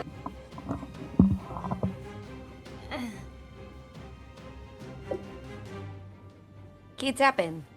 It's the NPC distribution system. fair. So what I'm hearing is that you wish me to prepare Bartark and the others to come with you, just in case something happens. Can we maybe have like a signal for them? I don't know that we need to like go riding in on the Skavelings like last time. I would caution you against that. I would as well. I would tell you that usually the humans are a bit jumpy once the undead abominations begin to soar above them. You must decide for yourselves what your intentions are with this meeting. Have you decided them yet? Are you going to try to intimidate them into capitulation, or are you going to negotiate with them? One, I would suggest that you are using the Scalings more, and one I would suggest you using the Scalings less. I don't know. I want to see what they have to say after we saved a chunk of their people. Maybe their tone shifted, but I mean, worst case scenario, we do just call the Scalings down. If I shoot it, What about me? You suddenly watch as Skeleton Kid holding the collar of Pigeon, as Pigeon pulls Skeleton Kid from around the corner, and Skeleton's hands like pop off their wrists, and Pigeon kind of goes, I'm the one who set up the whole meeting. where's Ziggs?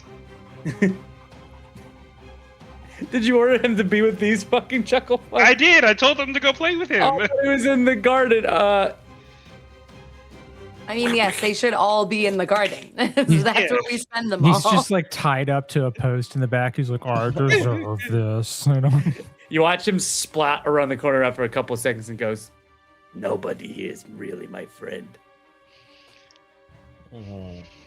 Glint glares at Pigeon and Skelekid. Skeleton kind of just like shrugs without his hands and tries to sign before he's like fucking goes to grab his hands. And then Pigeon goes, listen, that was the whole point of me coming here. I was gonna prove myself to my gang. I mean, I thought we had this conversation already. I know. It feels wrong for you to go do the meeting and not me be there. I think the safest thing for you is for us to go do the meeting and you stay here. Well, hey, Pigeon, listen to me. You are maybe the most important part of this whole thing. You know what you are? What? Leverage. Because you're... I'm hostage. always leverage. Okay, no. Pigeon. If we go, you're gonna try to sneak out and come anyway. Clack, clack, clack, clack, clack, clack, clack, clack, clack. No, it's not that I don't want to stay. Clack, clack, clack, clack, clack, clack. No, I mean clack, clack, clack, clack. It's just I grew up with them. I've only known you for like a week. You watch Skelekid stop signing for a moment. And then they put their hands down. And they slowly turn and walk back into the castle. Look what you did. Pigeon, bring your ass on. Damn, let's go. But do you want to stay or do you want to go? You have to make up your mind. Listen, you got 5 minutes. Go make amends with Skelekid. If we're not here when you get back, you have to stay.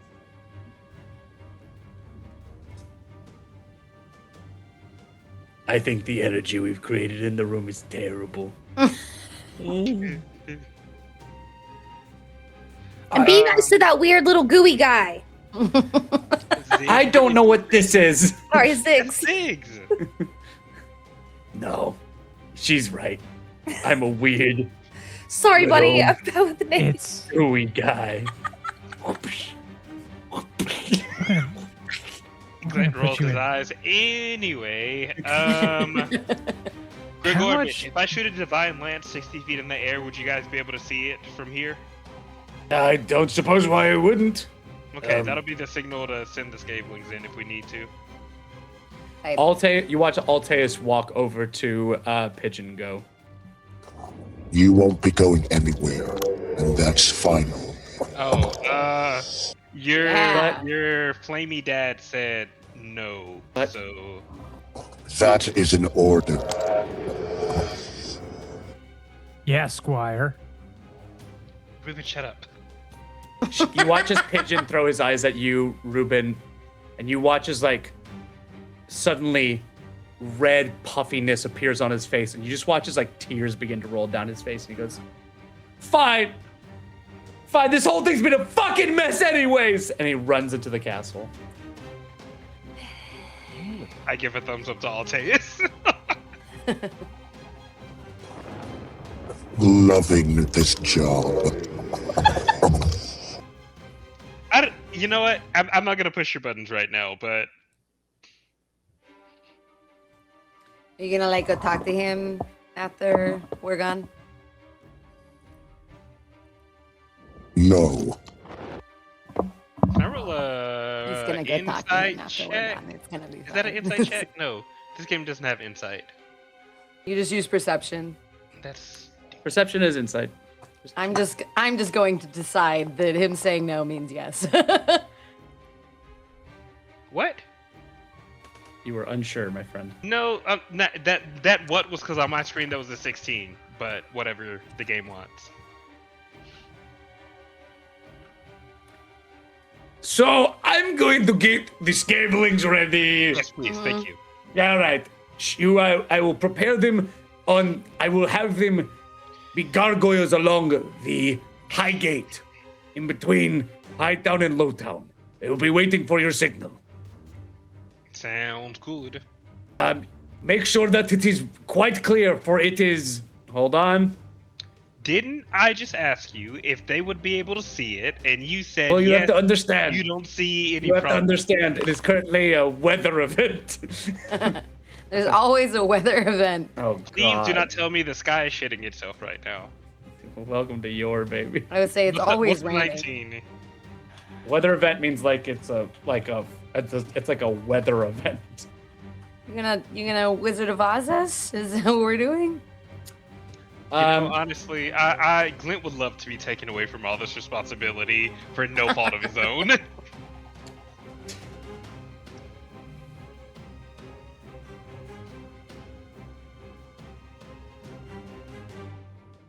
Okay. Yep. You guys open the door and it is hailing. Oh, motherfucker. I mean, we can't walk out in this, right? It's July. What the fuck? It's fall in your. It is currently. Actually, I need to update the date because it was. Look all the way at the top. Is it still Earl Fall? It is still early fall. It's just been so many rolls. Immediately a problem.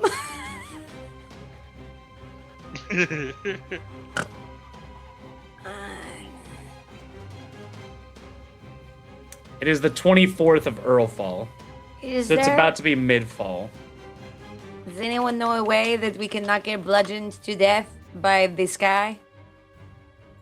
The hail isn't going to kill you guys. It's just going to make it very uncomfortable to do anything that's outdoors. So it's baby hail, is what you're yeah, saying. it's baby hail. We're gonna say it's baby It hail so still you guys hurts. can still do stuff. For the record. What? It still hurts. They should still be able to see the divine lance in this, right? Yes, but it may be difficult to fly. It not maybe, it will be difficult to fly.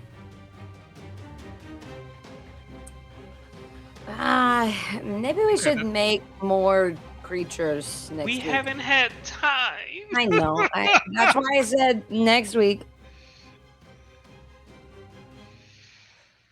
Okay, let's go. Let's do And it. with that, we finally set off. Okay. Dun, dun, dun, dun, dun, Bum, dun. ba-da-bum. Dun, dun, dun, dun. Let's go to the ruined city map. One fine day in the ruined city. Nice. You guys are gonna go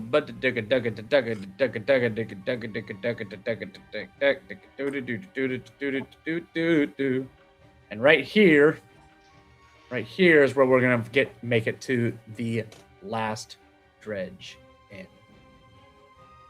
One more day down in Ruin City. Let's get some suspenseful music going. How about this? As you guys make it to the last dredge, you guys are going to go through the high gate. We watch as the camera just like hail is falling down in these little pebbles from the sky, clattering onto the broken, ruined buildings of the high town. You walk through the high gate just as your scavelings latch on to the top of them, crawling onto these like once large battlements that had places for archers to stand on and are silent and empty. They clutch underneath whatever bits of cover they can, using their large, ghoulish wings to kind of protect their bodies as they stand like gargoyles facing down into Lowtown. Even though it's hailing, there is still a liveliness to Lowtown that is just completely missing in Hightown. When you guys walk into Lowtown proper for the very first time, you notice several things. There are lights decorating the houses that are you walking by. People live in this place. And although the people seem to clutch at their doors, and this seems to be every window has bars on them or padding, somehow some wooden planks to keep something that from getting out or possibly some things from getting in. You also notice a couple different things when you walk into Lowtown. As you come to, as you're walking down these city streets, when you get to this first intersection right here, guys, you're going to notice a large statue, about a 15-foot tall statue of what looks like to be a knight in shining armor with a broken sword. The sword was pointed down at one point and touched the ground. It is sprung up, but the hand still clutching the sword hilt still seems to be intact. The man is holding his knightly helmet up on the side of his hilt, and he's got a kind of like a regal, noble bearing to him, a large bearded man. It's very stoic in its design. It's like somebody made a philosopher from ancient Greece and put him in knight's armor and shit like that. Can I see if I know who this is? Yeah, absolutely. If you have military lore, or if you have society, you can roll both of those. Skill checks.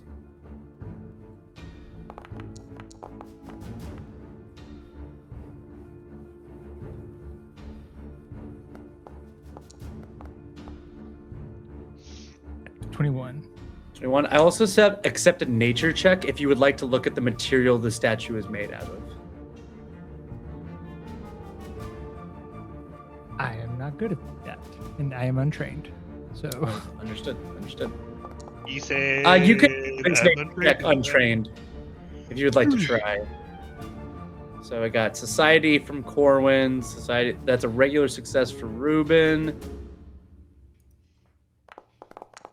I could theoretically roll a 0. Oh wow, look, a 2. Nice. You don't feel so good still. I don't. And now we're being pelted with hail. It's been a great Oh my day. god, Ruben, you killed this one.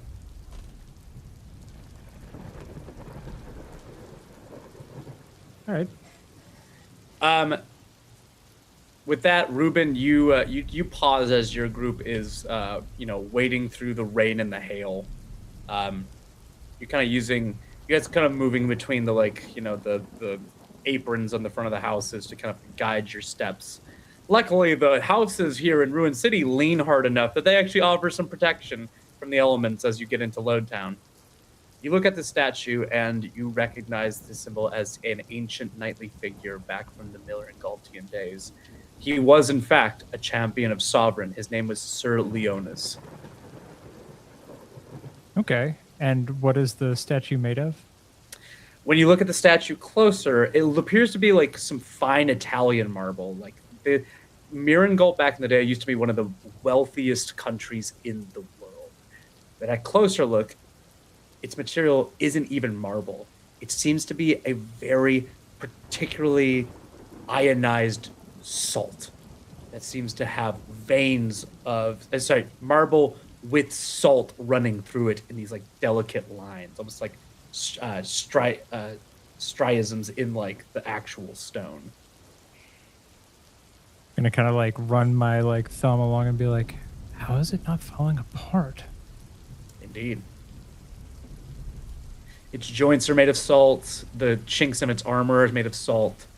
Basically, any delicate, thin line in this statue seems to be salt. I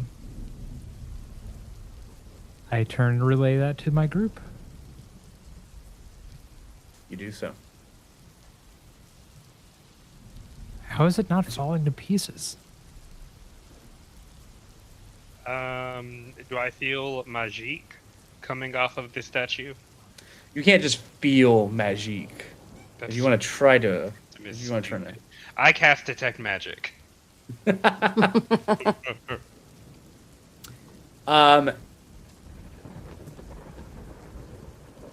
see. Yes, you do. You're not 3rd level yet, unfortunately. You do feel a kind of like when you open your mind out to detect magic, you immediately get this like pang of pain that kind of runs through you, Glint, when you reach out with your magic. But yes, you do detect the presence of magic. Magic, Glint says, wincing at the pain from the spell. You good? Is it your arm? No, that hurt for some reason. I'm gonna look back at the statue and be like, maybe we should move on. Before we move on, is it a method of building that or construction that we've ever heard of? Is there anything we could roll to see? Sarai, yes. Give me. Ooh.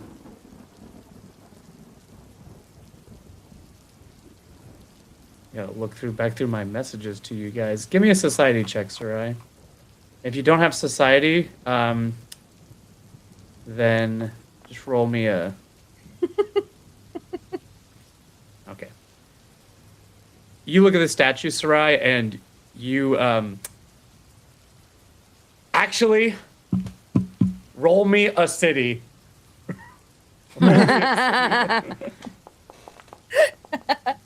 Oh. Oh, that was the one.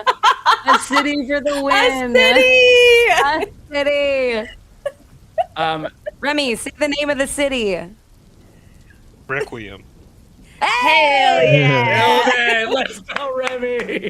I'm so proud of you. Sarai, you're looking at the statue as Ruben is like inspecting it intensely, and you must have this like flashback in your mind of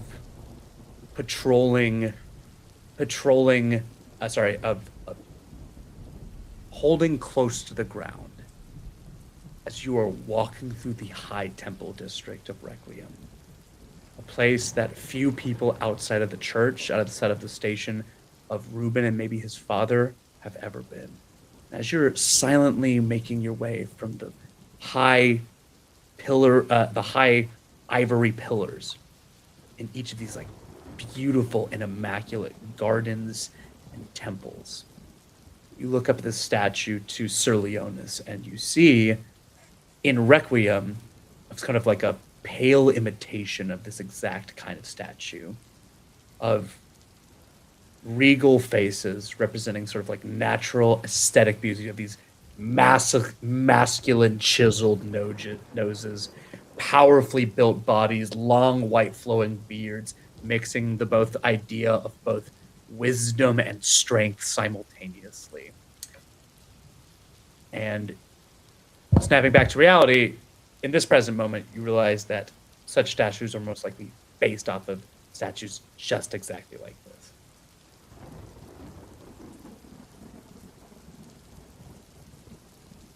You're muted. You're muted. So whatever you said. I just realized that. I also relay that to the group. Did we lose JK? No, I'm still here. Yeah. Oh, okay. So that is what you, that's what you see. It's like a, and where this one is like, this one is like 15 feet tall. The ones in Requiem, pure white stone, 20, 25 feet tall, just like stupidly big. Okay. Yeah, I relay that information to the group. Yeah, I think I remember seeing one like this. Is there any reason why the sword is broken? Probably just age. It appears to be a very old statue. Okay.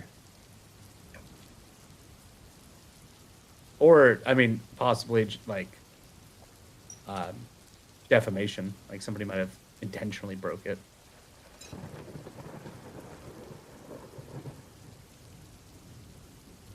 All right.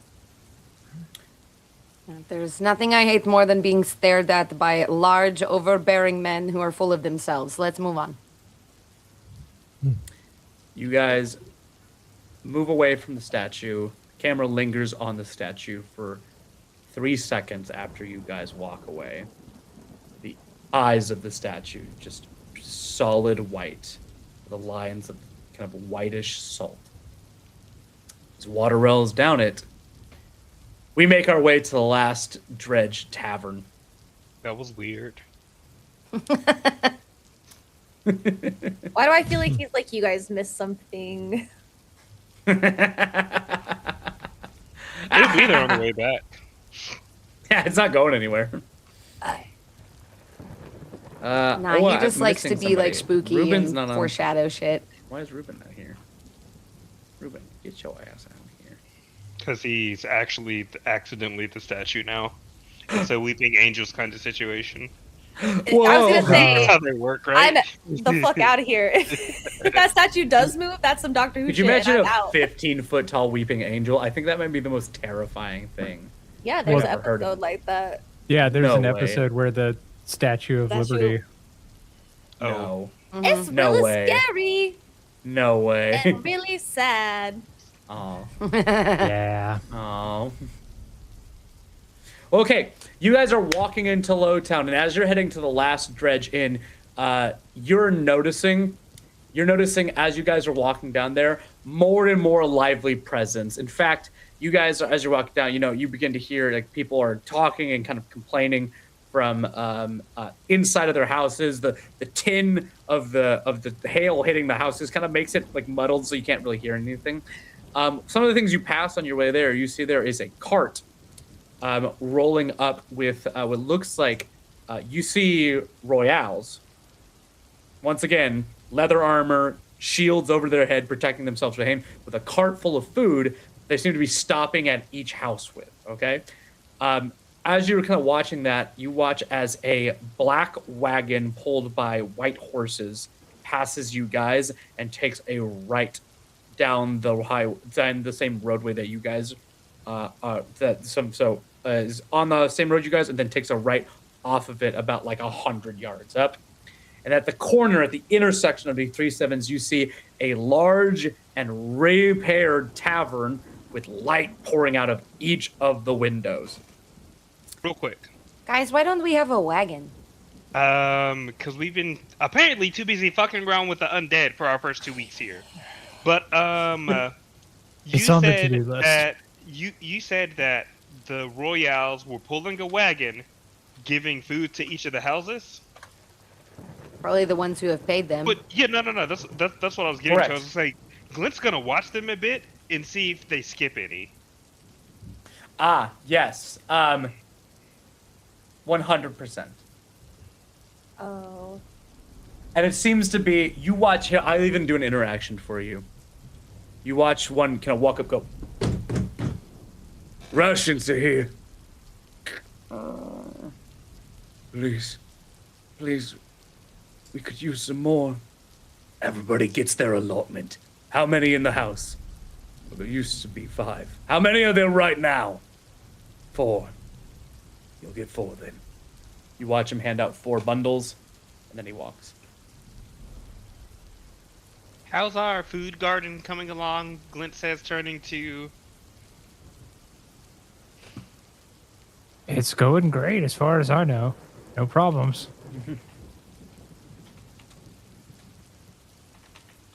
We should see if we can speed it up and get on distributing the food. Considering they're no longer stealing it from us, then Yeah. One thing that you would know, Ruben, is that without access to the farms, rationing out the food is probably a consequence of that behavior. But wasn't the cult supposed to be handing out the food after we got that whole setup going? I mean, I could be misremembering that though. I mean, you secured the food, right? But the cult only has so many bodies in it right now, and the Reals control the district, right? So anytime they would try to get in with the food, the Reals would stop them. I was gonna say, like, we're gonna have to take out the Royales before we can get food to these people. But it's a good thing that we're here. You have a wagon, y'all better make sure you paint that wagon. Okay. And what was the thing about the clearly this bitch has money wagon that passed us and made a right somewhere? A black wagon pulled by white horses. It almost sounds like the beginning of a riddle, right? A black wagon pulled by white horses pulls past you guys, so it comes from behind you guys, goes up ahead, turns right, going eastward like it's heading to Low Market, and takes that right and disappears. And this is what we see like while we're outside of like we aren't even in the tavern, or like the tavern's like. This is what you see as you're I'm trying to give you a bunch of looks at Lowtown as you're getting up. Okay, gotcha. Let's shake some shit up. Absolutely. Perfect. You guys land in front of the Last Dredge Tavern, a small courtyard led up to by a cobblestone pathway leads to two heavy set oaken doors. I placed you guys right here, but you can decide what you do before you like truly walk up. As you guys walk through this courtyard, you do notice there are two sets of windows, one on each side, facing inwards towards the tavern. And then there are windows flanking the double set of wood oaken doors, both of which have their blinds closed from the inside, though. And then a creaky sign in the wind and hail is just like the Last Dredge, and it has an old medieval depiction of a one-eyed farmer digging a ditch. Great. Well, my fellow Dark Lords, shall we? Let's do it. Oh, lovely. Go ahead.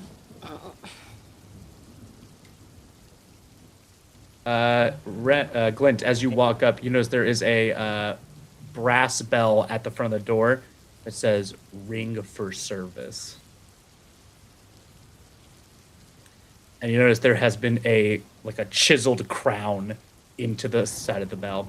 As you guys walk past, I see a bunch of hoes in the windows. As you guys walk past this, you guys watch as from the two tables through these windows, several Reals look out, and when they see you, they kind of nod, and one of them goes walking into the tavern.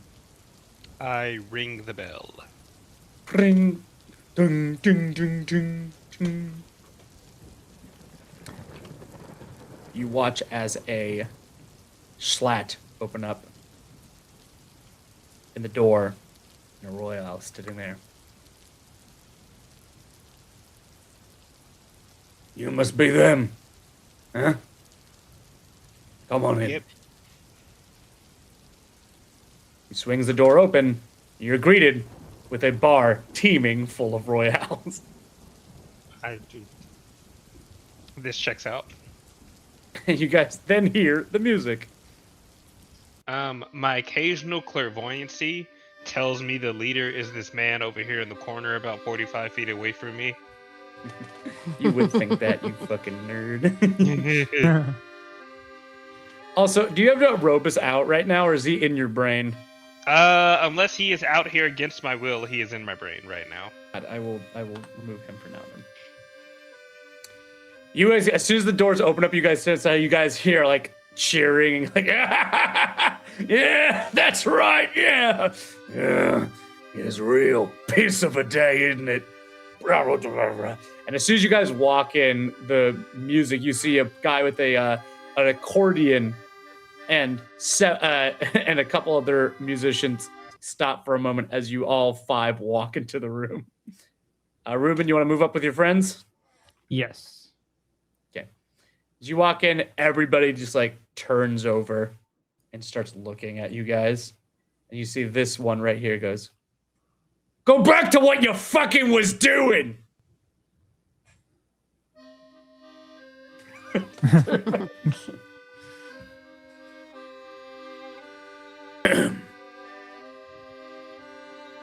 Under the standing rules of engagement, we've come to make a negotiation of peace.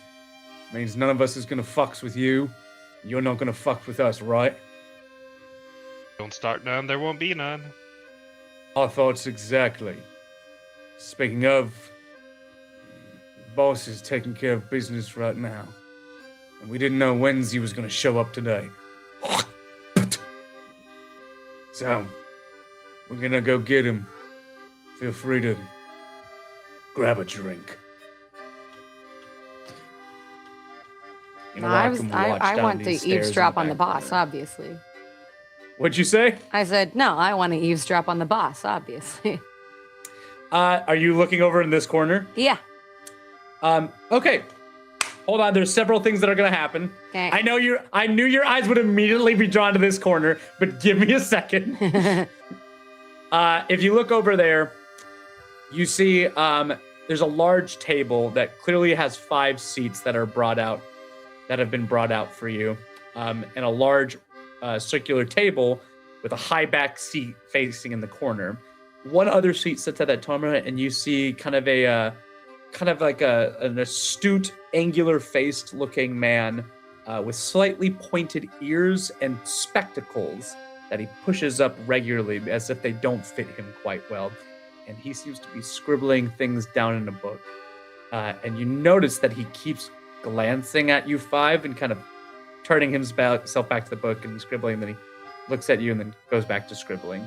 He seems to be wearing like a large kind of like overcoat that is slick with water. In fact, most people in this room that aren't by the fire right now seem to be drenched as if they were on patrol.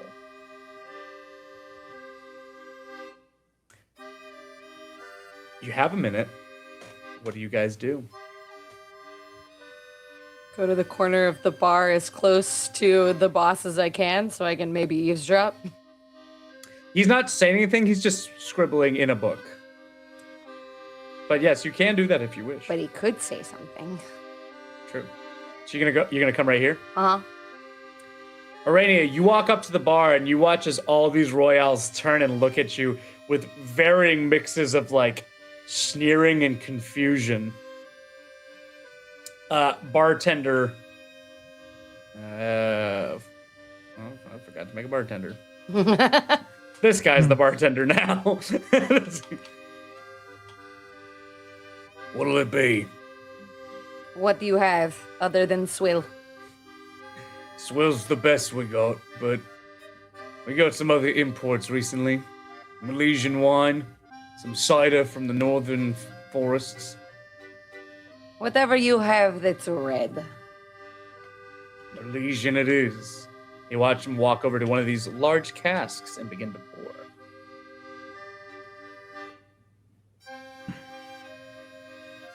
What do the rest of you do? Blint walks up on that corner. Cool. This guy kind of looks over at you as you walk up and you sit down next to him. What the fuck is wrong with your arm, fella? Snake bite.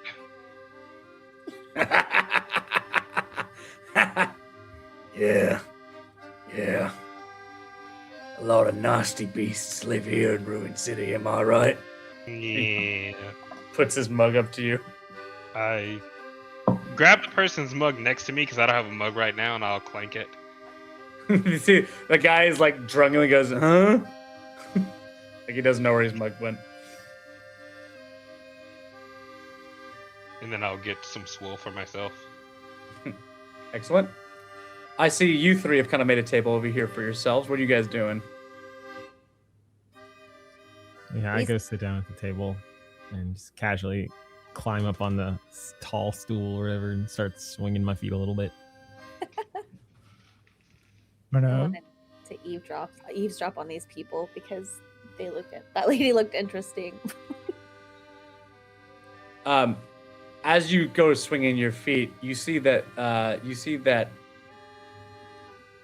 this guy in this table all by himself seems to be staring daggers at the 5 of you pretty intensely, Corwin. I don't think they like us very much. He whispers. You see him get up and steadily walk over to you. Says, "What'd you do with him?" Come again? You know what the hell I'm talking about. What'd you do with Pigeon?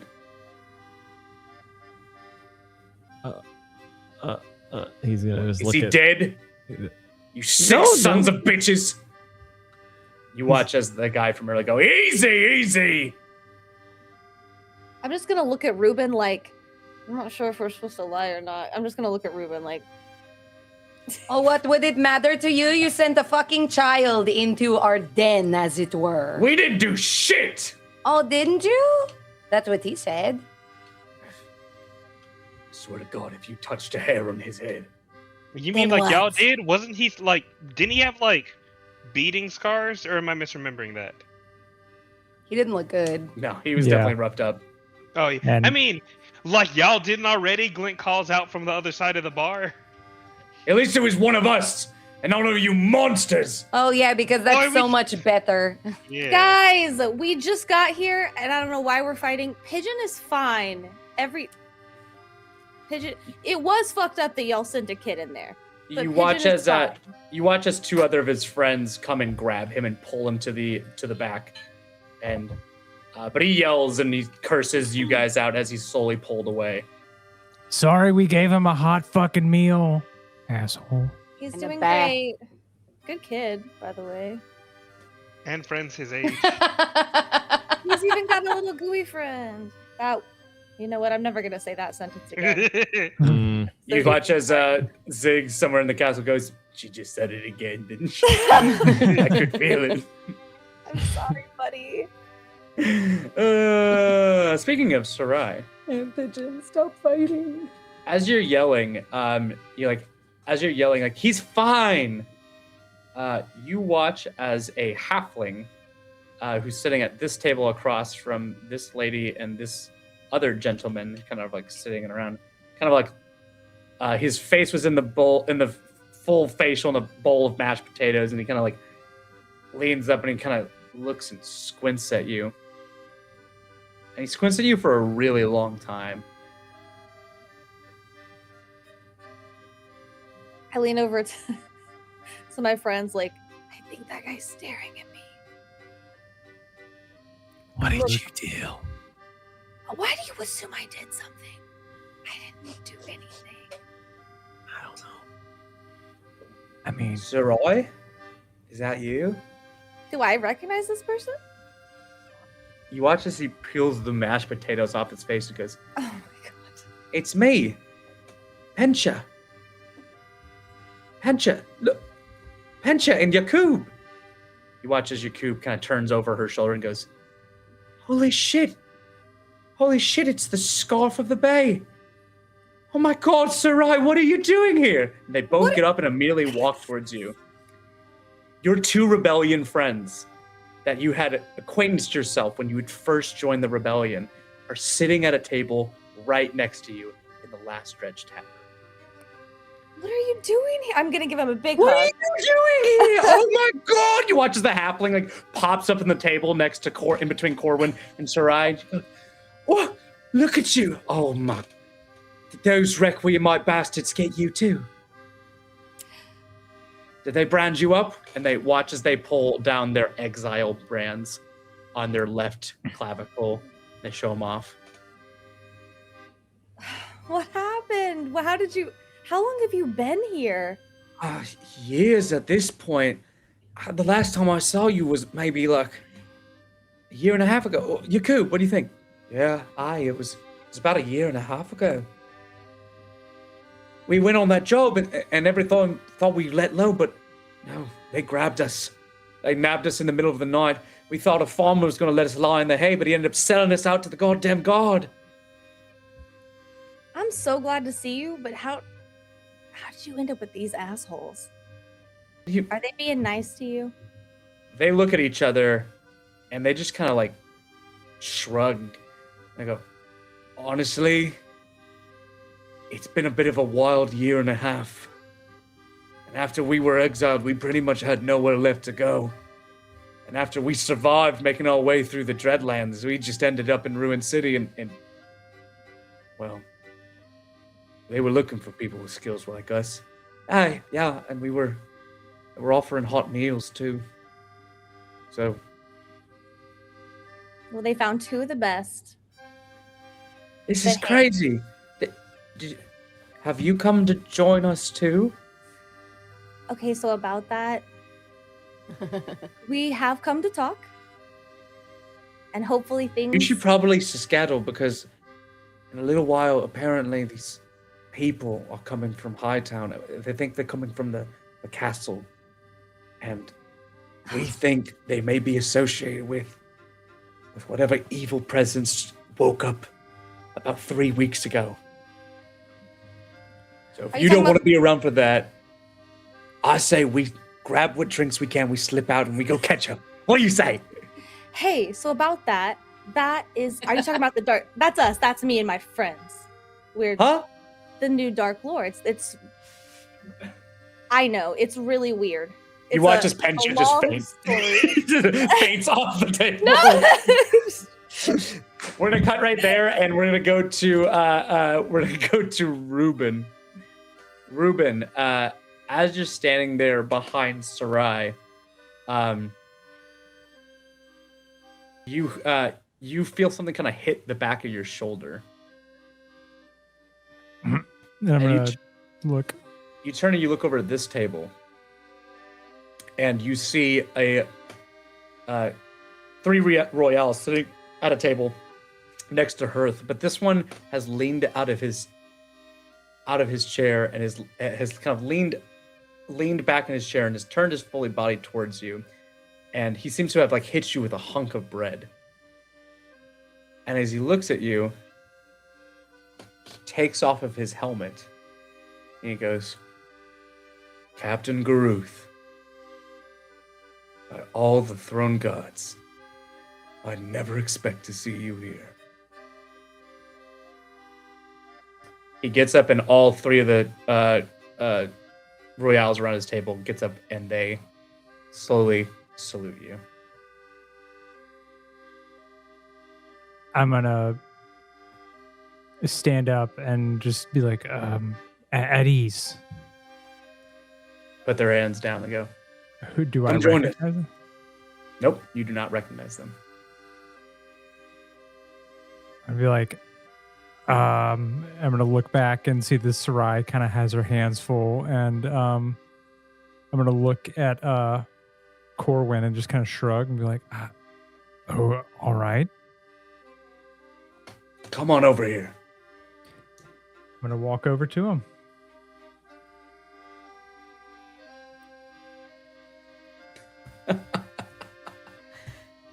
Holy shit. Well, if Sovereign doesn't work in mysterious ways, I'd say that you must be one of the new Dark Lords. What gave you that idea? I don't know. Maybe it's the fact that you each walked in here with a piece of dark artifact around your person. Some of the things that we were first trained. I mean, I can't say much else. He pulls down his shirt and shows an exile brand. I was kicked out for holding illicit written material. Books, believe it or not. Come meet me. My name's Gerard. This is Baskins and Clara. Nice to meet you. How did you all end up in here? Well, truth be told, when you get the brand, they can either dump you in the forest, or if you have any connections, or depending on your crime, they don't torch you. Sometimes you can catch a ride all the way to Ruin City, and that's what we did. You'd be surprised how many of us exiled guards end up here in the Royales. It's basically a rebound chapter for Requiem. How about a cheers to the old days, huh? I'll grab a mug off the table and just be like, to the old days. Whatever they were, right? They were something. He's gonna sit down. He's gonna sit down and offer you a seat at the table with him. Glint, Corin, and Urania. We're gonna have 2 scenes with Sarai and Ruben real quick. Is there anything you guys want to do during the mix of this? 2 quick scenes. I want to see if I can intimidate the Royale next to me out of their chair so I can sit down. Absolutely. Roll me an intimidation check. Because according to my Sicken 2, I can't actually drink this wine, but my ass is going to sit down. God damn it. Oh, I'm so not intimidating right now. Oof. Oof. You're like, please get out of my... I beg to differ. Oh. Oh, you just have a flat D20 I have a check. flat D20. Hold on. Let me look at this. Let me look at this guy. What's his will? You know what? That's good enough for him. You're doing it on this guy, right? I was going to say the other one, but Let me check his will. He's got the same exact will save, so don't worry. Great. Yeah. He goes, fuck, fine.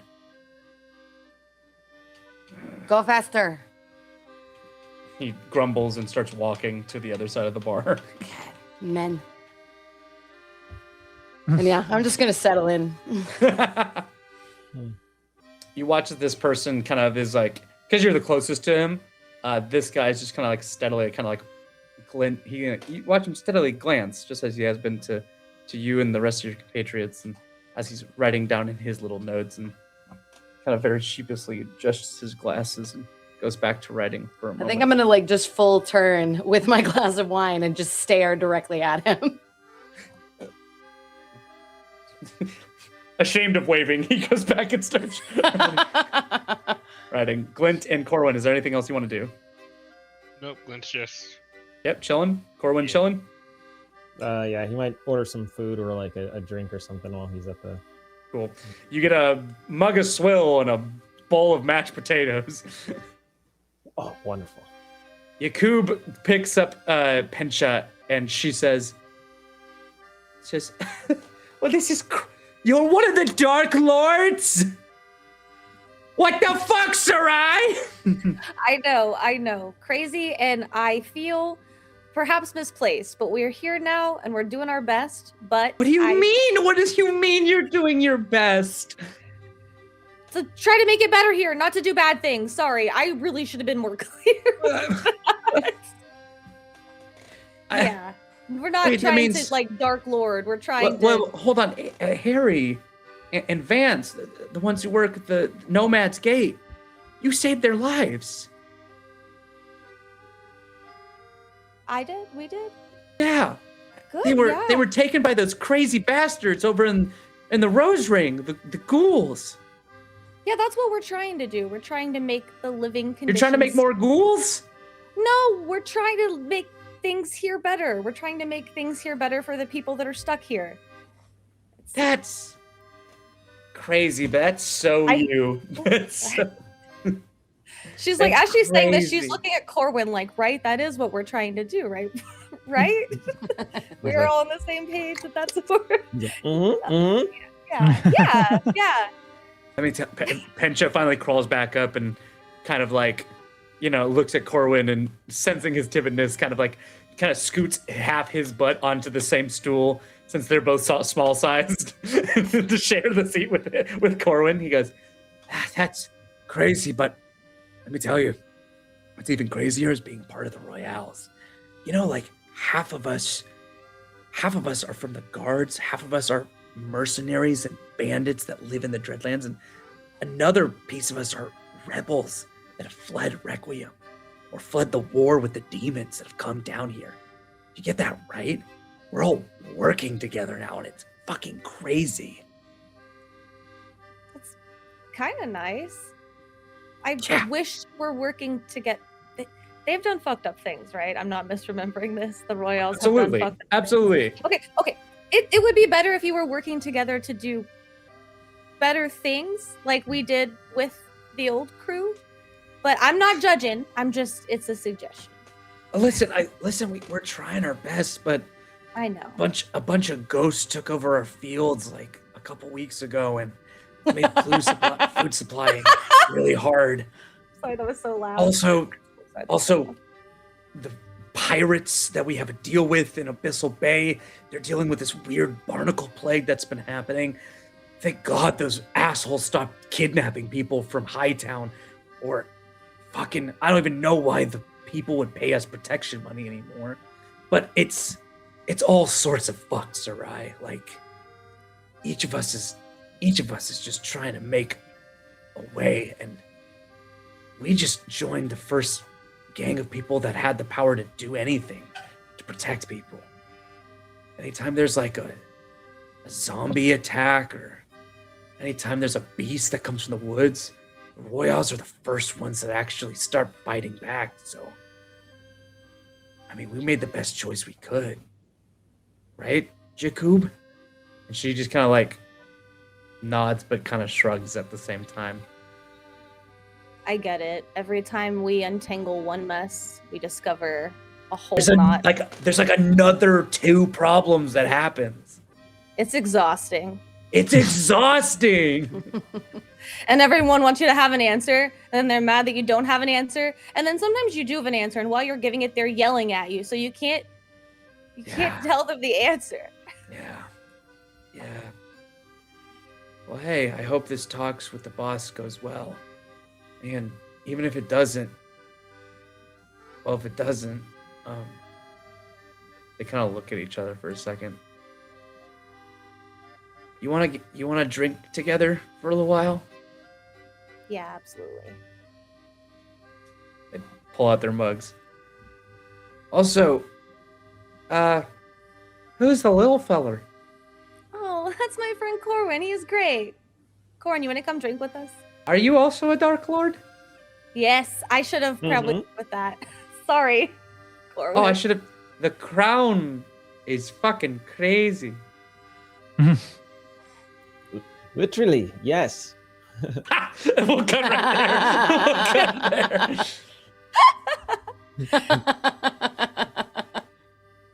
Ruben, your new friend that you have sitting here waves off the other 2 members that he was drinking with after talking with you for a while. And he looks at you and he says, "Hey, so what's the deal? What are you guys going to try to accomplish today?" Well, we're hoping to make things better in the city, and we can't exactly do that while the different gangs, mercenaries, pirates, ghouls are running around intimidating people. Let me ask you, are you happy with the work you do here? No, not particularly. I feel that. I used to be very happy with the work I did back in Requiem, but look where it ended me up. Yeah, I feel that. I mean, I was more happy out in the field. Yeah. Fighting off demon incursions. And then one day, I got stuck playing security for a rich asshole. Things went sideways. Now I'm here. Did you really bite out the Margrave's eyes?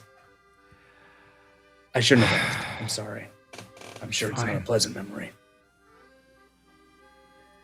Found my spark, I guess. I know we never needed a spark to kill those demons. God, was it simple work when we were killing those fucking demons. What about now? What kind of work you do? Mostly working people over, making sure they pay or they work, give food that they need to give. And if they Making don't? runs. You know what happens.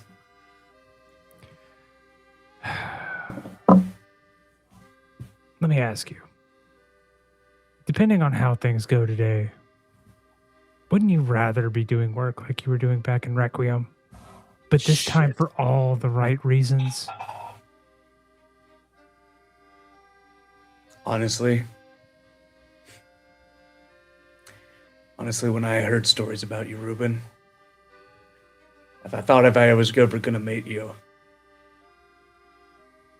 I thought you'd say the exact things you'd be saying right now.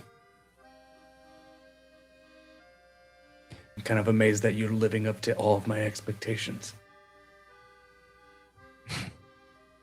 That's funny because I feel like a bit of a disappointment these days. Well, relatively speaking, you're in the land of disappointments, but maybe that means there's a better way for each of us. Speaking of, I have a friend I want you to meet, if you're open to it. Are they here? Yeah, they're near. They're not exactly with the Reals. But it's kind of a favor because, well, the only way I know that they're going to be available is during this talk. Because you better know that Seamus, the head honcho, is going to have all his eyes on this bar while the talk is going down. If you're down, I know a side door out of this place. I think you'd really want to talk to him. Can you tell me any more about them? Because I have some duties here to my friends and to the people of Requiem, or the people of Ruined City. I got you. But if you think your friends or fellow lords can handle the talks, you'd give us the best opportunity. I'd like to say more, but these walls have ears, you know. Kind of already said too much for as we're sitting right here, as it is.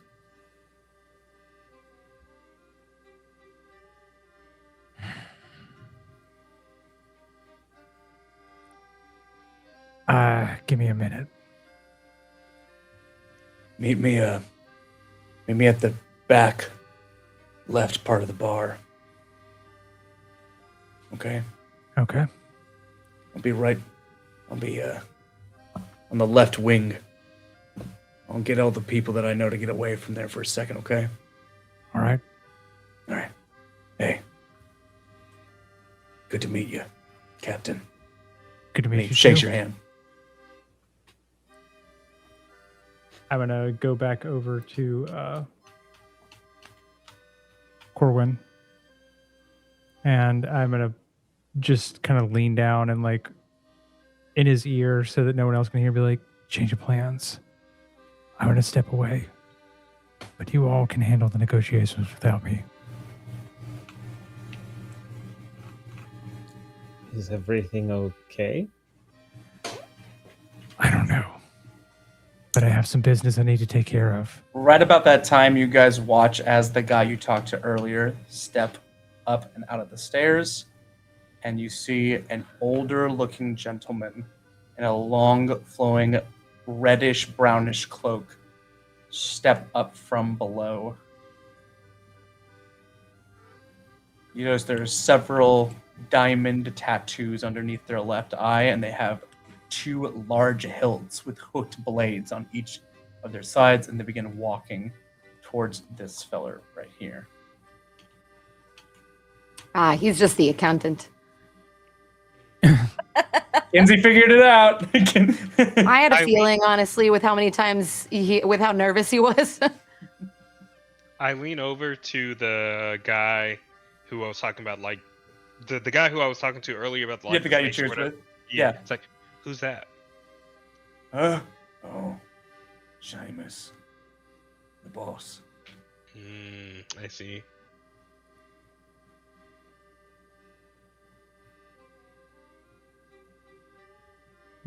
I lean down to Corwin and be like, let him know. And I go follow the left wing. Okay. John, you're going to be kind of missing from this next part. Is that okay? That's fine. Okay, cool. Ruben's going to get jumped and kidnapped. Oh, no. What does Corwin say? Corwin relays that to everyone in his vicinity. The guy that walks down below and kind of gathers you all near the front door once more, and he waves you over. He says, the boss is now gonna see you. All right, you ready? Where is Ruben? Oh, yeah. And then he goes up and relays that information. Is everything okay? What the fuck? Incredible. Yep, everything's great. Yes. That's when I'm starting to think that he is cool. He does fucked up shit.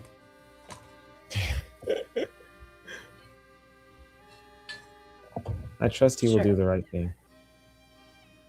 I trust he will do the dumb thing, but sure. Sometimes those two things overlap.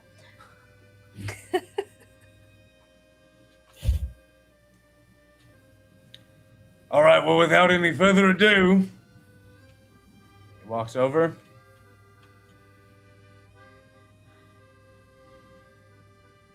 Yeah.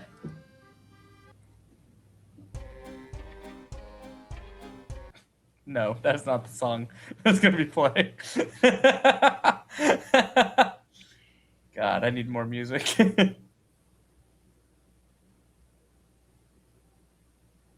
What was it? I didn't hear anything. Oh, you guys can't hear the music? Well, no, I didn't hear anything right away after you left. It's probably delayed for you guys. Goodness, Aaron, that little snippet sounded a little bit like battle music. No. Everyone We wouldn't calm be down. starting battle music right now. Not yet. 20 minutes. We do not have time to do a fucking combat.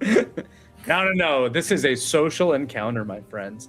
The man turned Sure. around and That's as why the there's so older many gentleman, royales in this bar. the older gentleman sits down in the back of his chair, puts a heavy, muddy-colored leather boot across, cross-legged, and then rests his right hand on the large hilt to the hooked blade on him. Presenting Seamus O'Ree, head of the Royals, lead guard.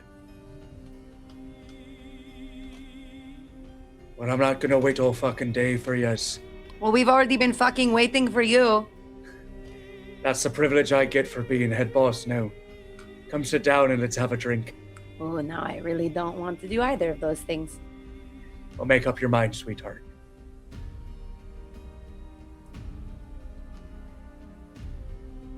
You coming or going? This man's gonna die. Say, I don't feel good. I think you should not fuck with me. Sit down. I'll go sit next to Clint. There you are. I'm gonna stand next to the chair. A woman of principles. I like that. In fact, it deserves a drink. The good stuff. Give them all each a glass of that Merlesian wine that we pinched there from the mercenaries. That's what we deserve anyways. Considering we're gonna talk eye to eye for the first time. Little man, you coming or what? Oh, my bad.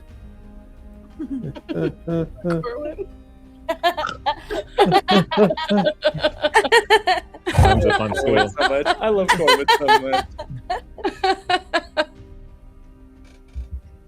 Hi, my name's Seamus O'Ree. My father's father, and his father before him. Line going back all the way to the Royal Guard of Miringalt. There you know me. Introductions. This here is Porthos. He's my bookie. He's gonna be jotting things down for me so I can stay fixed on yous. Anything that we come across today that we need to keep a ledger of, can direct towards him. Now, let's have a drink. So,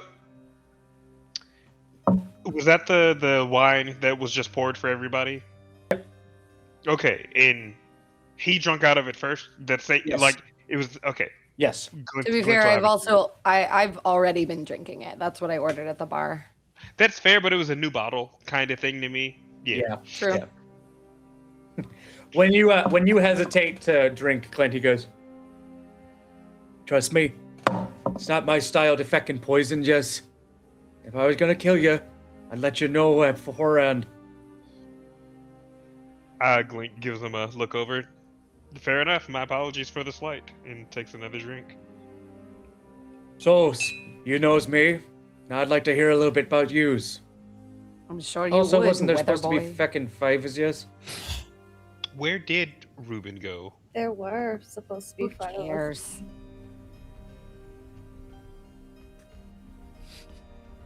None of my business, I suppose. Well, I mean, there were 5 of us 5 minutes ago, so. Well, alright. Who are yous? What's your names? What's your goal here? I'm Glint, the Shadow Lord, and to probably really oversimplify it, coexistence. Sounds real peaceful as yous. Yeah. Alright. We'll see about that. About you? Long legs. Who's long legs? You's the one standing. That's fair. I didn't picture her that tall, so I was confused. I'm like, what? I would know who short legs is, but The not opinionated one with the teeth. How about that? I wasn't using my accent. I didn't say any of those things out loud. That was Kinsey being confused. Ugh. I am Aurenia, the Blood Lord. And I'm hoping we can come to some kind of a conclusion where I don't have to kill you all, because I'm kind of fucking tired today. I appreciate the sentiment. It's too much to be feckin' done here in Ruin City to be always gashing, but gashing always usually ends up how it be. Alright. You last with the pretty hair. I'm Sarai, the Bone Lord, and I would also like to come to an agreement. Real rays of sunshine from each of you. And you, small one. I am Corwin, the Cursed Lord. I hope we can also come to an agreement. Alright. Well, let's think about what sort of agreement we can come to. Here's the deal. My royals, we have presided over Ruin City ever since that damn bony, dusty knight led us all the way back here to Ruin City after the fall of the Conquest, the Dark Lord.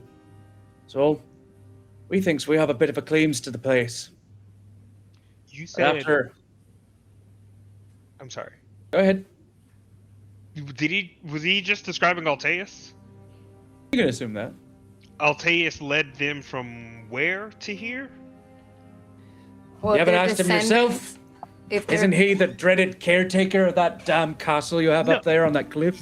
Yes, but I was asking for me. Where did he say they came from? Well, if he's descendant from the Mirangultian guards, presumably Right. when the Dark Lord took over the castle, if they didn't kill them, they pushed them all out into Lowtown. Okay, I understand now. That makes sense. Sorry, I'm caught up now. Porthos, give him a history lesson. Of course, sir.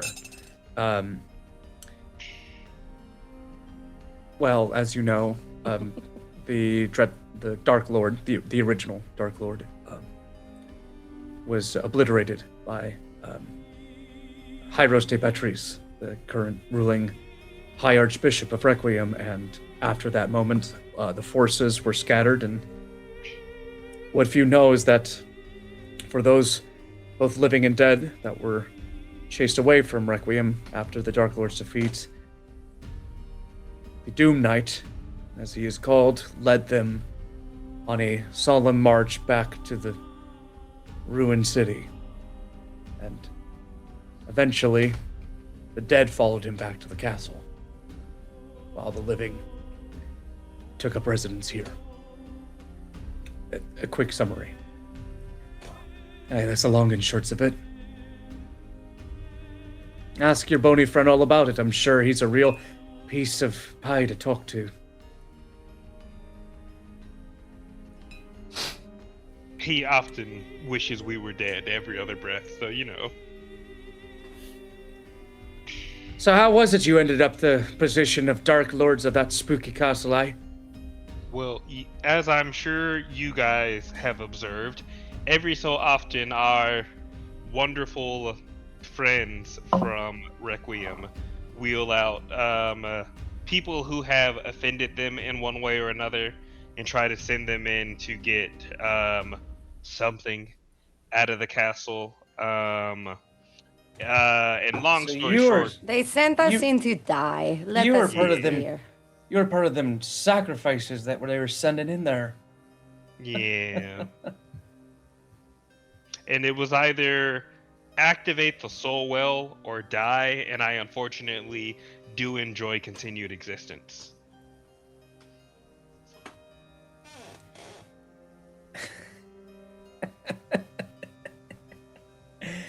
What a bit of poetry that is.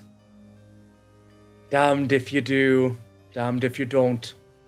Ain't that Yeah. the same fucking story for everyone here in Rune City, eh? Let's Yeah, drink and to then at that. least with this, Glint drinks to it, and at least with this, I am. How do I phrase that?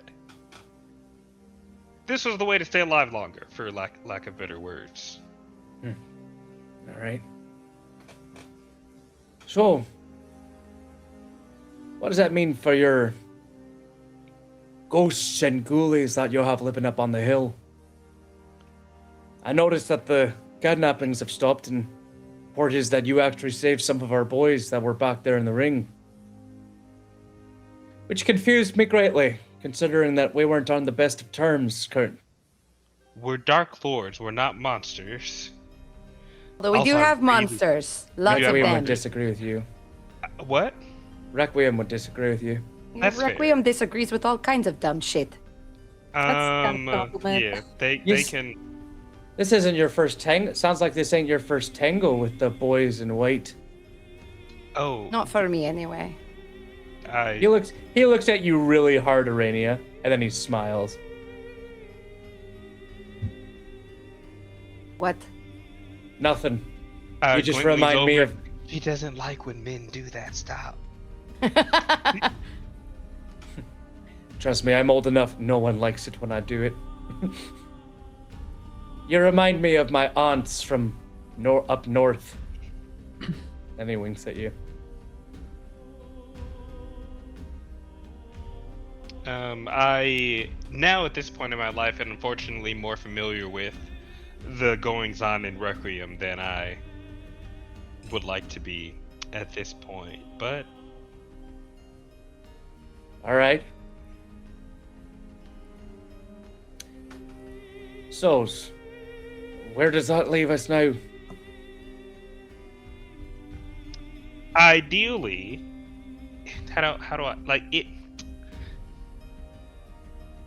From what I have heard about the way you guys move, I suppose the only like You're a fucking problem. There it is. And just so what's so problematic about our business here? Other than the Mrs. starving people outside? The reason those people weren't starving before you showed up. Oh, because you were taking such good care of them, bullying them out of their money so they could eat? Wow. People How have to- generous. People have to pay to eat. Nothing gets done here for free. Food grows from the fucking ground, asshole. Aye. Aye, if you don't want them cutting each other's throats for it, someone has to maintain order. Sounds like you want to be the one to administer that order, am I right? Yeah, we do. yes. But I feel like you can maintain order without like bleeding people's pockets dry. Pockets hair dry as they already can be. I mean, Let us exactly. squeeze. So it's like, sorry, go ahead. So anything we take is going to be bleeding their pockets dry. So what's your point? So don't take anything. And what? Or are we going to pay our dues to the pirates, mercenaries? We're gonna handle How am the I going pirates to make? next. How am I going to pay my men so that they can continue to keep the roads safe up north Up north, From what? Up north. and the many things that would eat from it? No, we Really? handled the things that eat them already. We actually did that first. You're thinking about in the city. I'm talking about outside of it. I figure you'd know more about that than most, wouldn't you? That's fair. So, now that we're all talking on the same page, I have a What's- series of hypotheticals. Oh, sorry. No, you were still waiting to talk. I'm sorry. I'll wait. so just what what is your problem? And if you're gonna take away the reins of this city from us, one, you're gonna have to fight for it. And two, if you want us to agree to something, you gotta tell us why we should do anything with you. First, before we start trading blows, because I think not like physical blows, but like word blows, because that's probably what's about to happen next. You don't have to over-explain, I get it. Okay. Hypothetically speaking, how agreeable would you guys be to just like, just fucking come work in the castle again and under us like you did before the Dark Lord happened, and Alteus gave you guys like the boot and whatnot. You watch as Seamus looks over at Porthos, and Porthos just kind of looks up at Seamus and then back down at his notes and begins to write.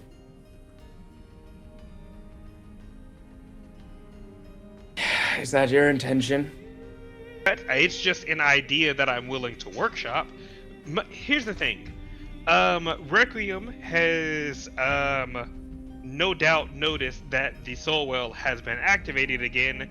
At some point, they're going to come here in force, and ideally we have this city in some sort of order before they do that.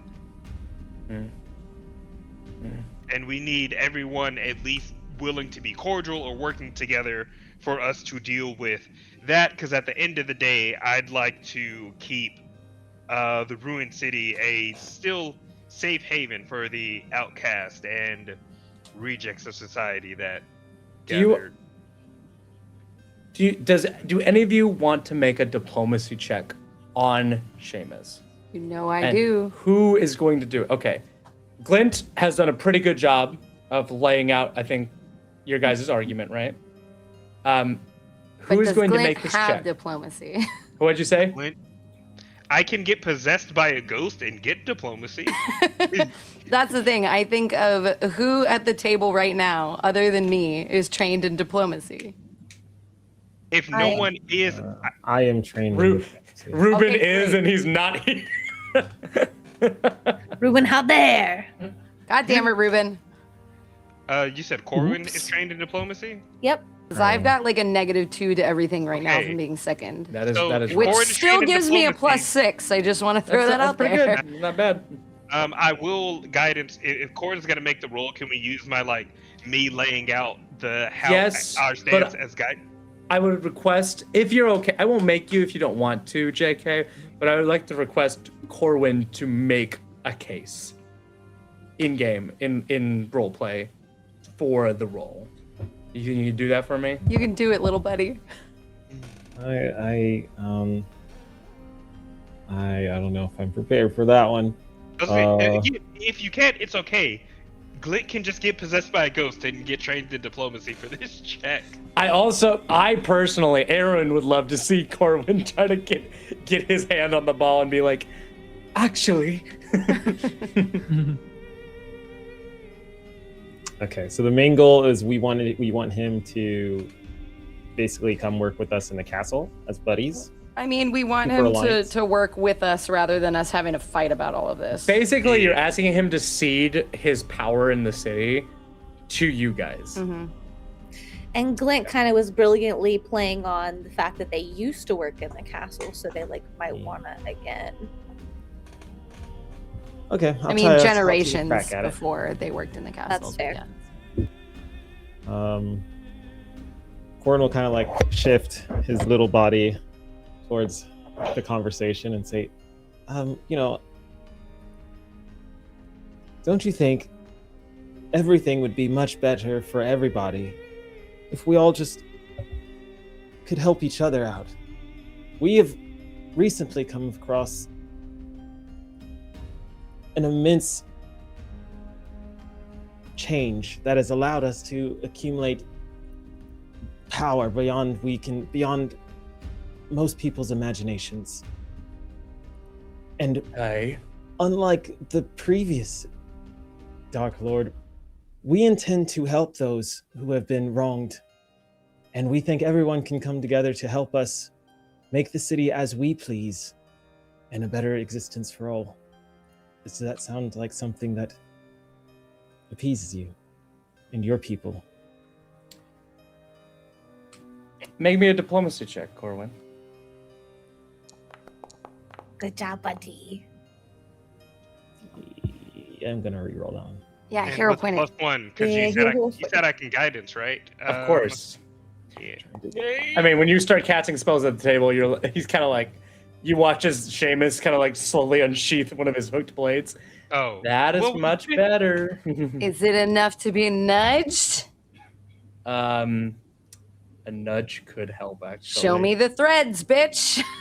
You watch as this like pure blue thread is like, as the words are emitting from Corwin's like these sweet innocent words are emitting, like it slowly extends towards Seamus, and you just see this like coarse gray thread kind of slowly extend up, but they're just not quite touching. You watch them connect. You watch Seamus begin to look at, and you notice Seamus's eyes that have just been like hardened by like years in, like, you guys have dealt with 3 weeks in Ruin City. This man has lived and ruled in Ruin City for decades at this point. You watch his hardened eyes slowly soft, and he just kind of slowly nods as he looks down at Corwin. You're right on 2 accounts. You folk are definitely not what I expected today. You're also right that Requiem has noticed that the soul has reawakened. He looks at each of you. He just he takes his hands off his swords and he puts both arms on the table and he clasps them and he goes, but you are wrong about one thing.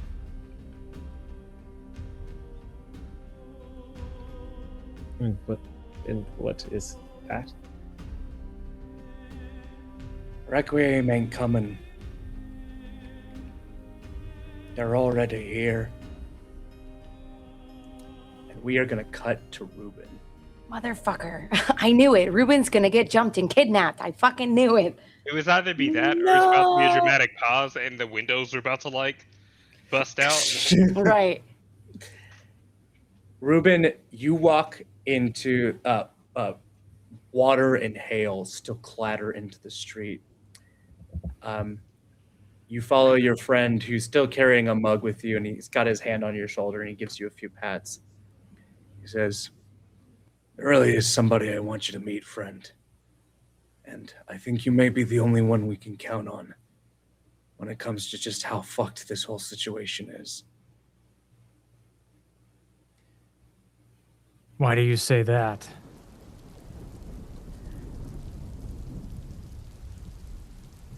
You may be one of the few people that could still see the light. Despite how deep in the darkness that we are in right now. And he can help you. You turn a corner and you see a black carriage with 2 white horses. Several men stand out there with umbrellas. And as the doors open up, you see a figure that you've seen only in portraits. You've only heard his name in the hollowed halls of the military ultimatus in Requiem. A man with a large bicorn hat, a pistol, and a rapier on his hip steps out of the car with golden buckle boots and beautifully satin-dyed red armor. High Inquisitor Alexandro Corsus of the Requiem Inquisition.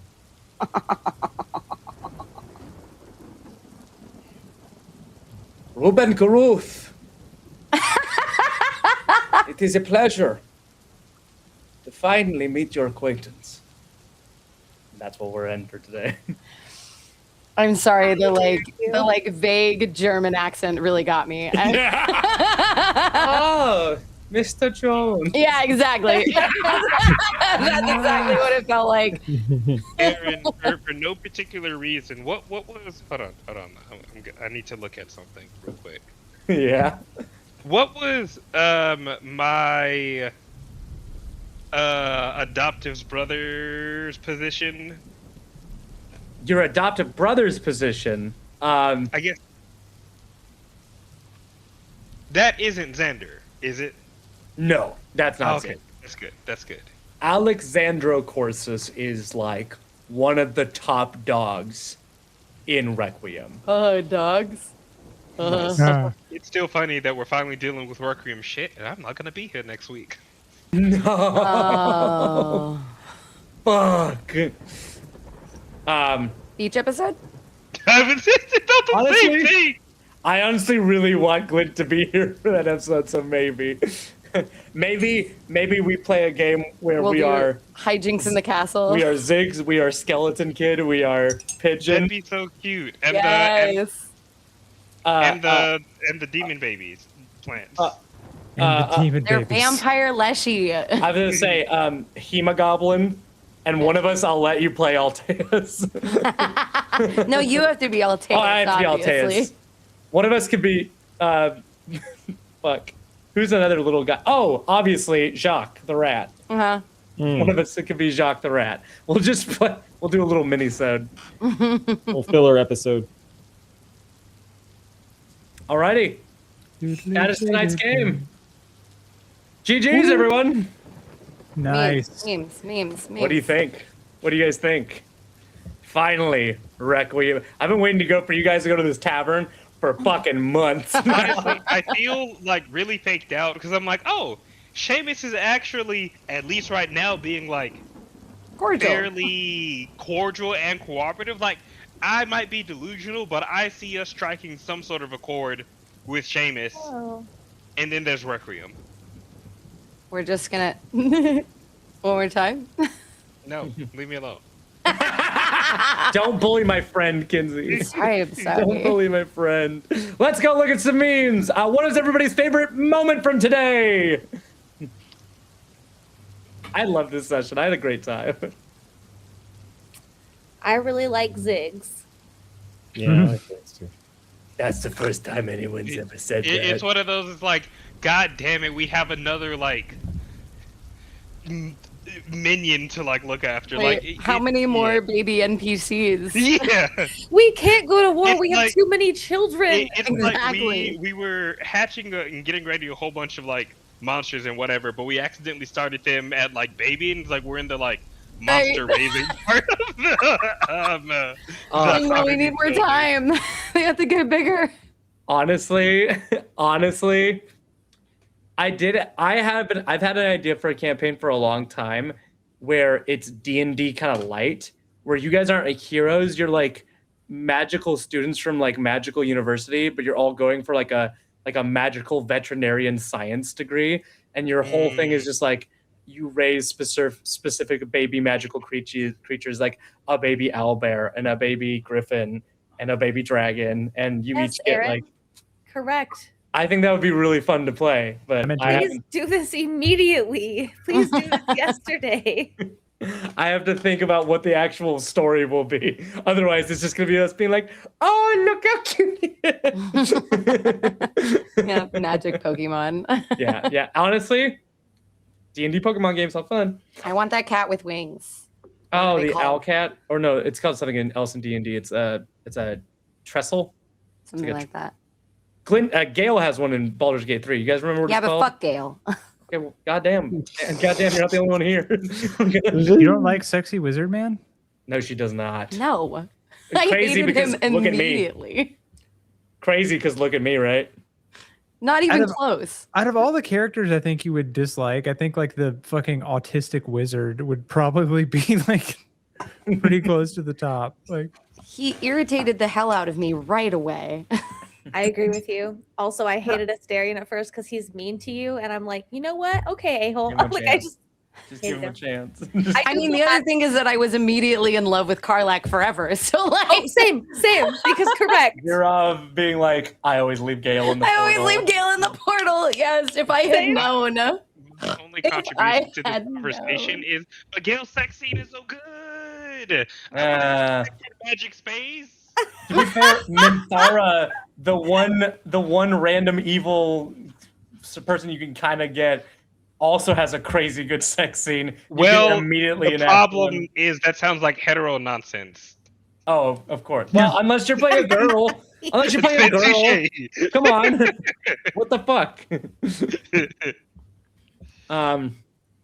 Anywho, did everybody get their favorite moments? I liked when Corwin, with his sweet, precious little mind, was the one to be like, "Hey, wouldn't it be great though if we were all cool?" Can't we all just get along? I'm gonna tell you, I had the thought to make him roll to see if he would become Ghoul in that moment. Honestly, I was like, that would be fucking. I was ready for it. I was like, this is gonna happen, isn't it? I was thinking about it. Maybe I should have gone for it, but I just, yeah. I didn't want. I was putting you on the spot. I didn't want to put you doubly on the spot. It was such a great moment for Corwin, though. Yeah. Sorry. It's been a while since I was Ghoul. I thought it was gonna happen because I was like, it's been too long. I was like, it's bound to. Yeah. We'll get you back to being Ghoul. Does him being stressed or anxious also activate the change? Or does he have to get bonked? No, it can happen anytime, really. Nice. John, your favorite moment? Honestly, like the interaction with the soldiers, and then like, yeah, I don't know why, but like getting to step away and everybody being like, "What the fuck?" Like, it's just such inherent drama, right? Like you all show up, you're going to the meeting. By the way, just so you remember, John, this is the thing I messaged you about earlier. Yeah. Okay, I'm good. Okay, as long as you're aware, But I was like, oh, this is definitely going to ruffle some feathers. It was perfect. Yes. Well done. Okay, are we all? Is that everyone? Did everyone go? I haven't been keeping track in my head, so. You all good? Yeah. Let's look at some memes. Here's the pic. Here are the pics of what cheddar looks like. Ah, that's right. Thank you. Jump to the present. Fucking boggle. I love Ziggs. Arania and her mentor. Yeah. Spider-Man pointing at each other. Arania and her blood copy in the room. Dude, it is very what's that movie called? Oh, Annihilation. Thank you. Yeah. Annihilation, crazy Super movie. underrated. So good though. Arania and her mentor part 2. Wow, no touchy. No touch. Ruben when Arania walk in the banquet hall after she was in the garden 2 seconds earlier. I didn't know George Clooney could make these faces. Remy, when the mermaid calls him pet. You didn't like that? You didn't like that, Remy? No, I don't think I did. Did you prefer it over being bitten by a bunch of snakes? No. I think I prefer getting bitten. I take the payment in silver. Or blood. Arania after licking blood. How was I supposed to know there'd be consequences for my action? I love Ziggs so much. I love the Boggle character art so much. I don't think I've identified more with character art than this fucking picture. There is another character somewhere that like has that face that I was trying to remember the name of to name him after, but I can't remember it. Okay. But when I am like don't want to get out of bed, I am this thing. This is what I am. It's also the teddy bear in the back for me in the Boggle picture. Yeah. So good. Yeah, it's very sad. Oh, remember that thing you can summon, Mika? What? It gives off that vibes. That terrible, awful attic whisperer. Ugh. Hate it. Oh, yeah. Use condoms, Alteus to the Dark Lords. Indeed. That's Cancel Grandpa. He will remind you.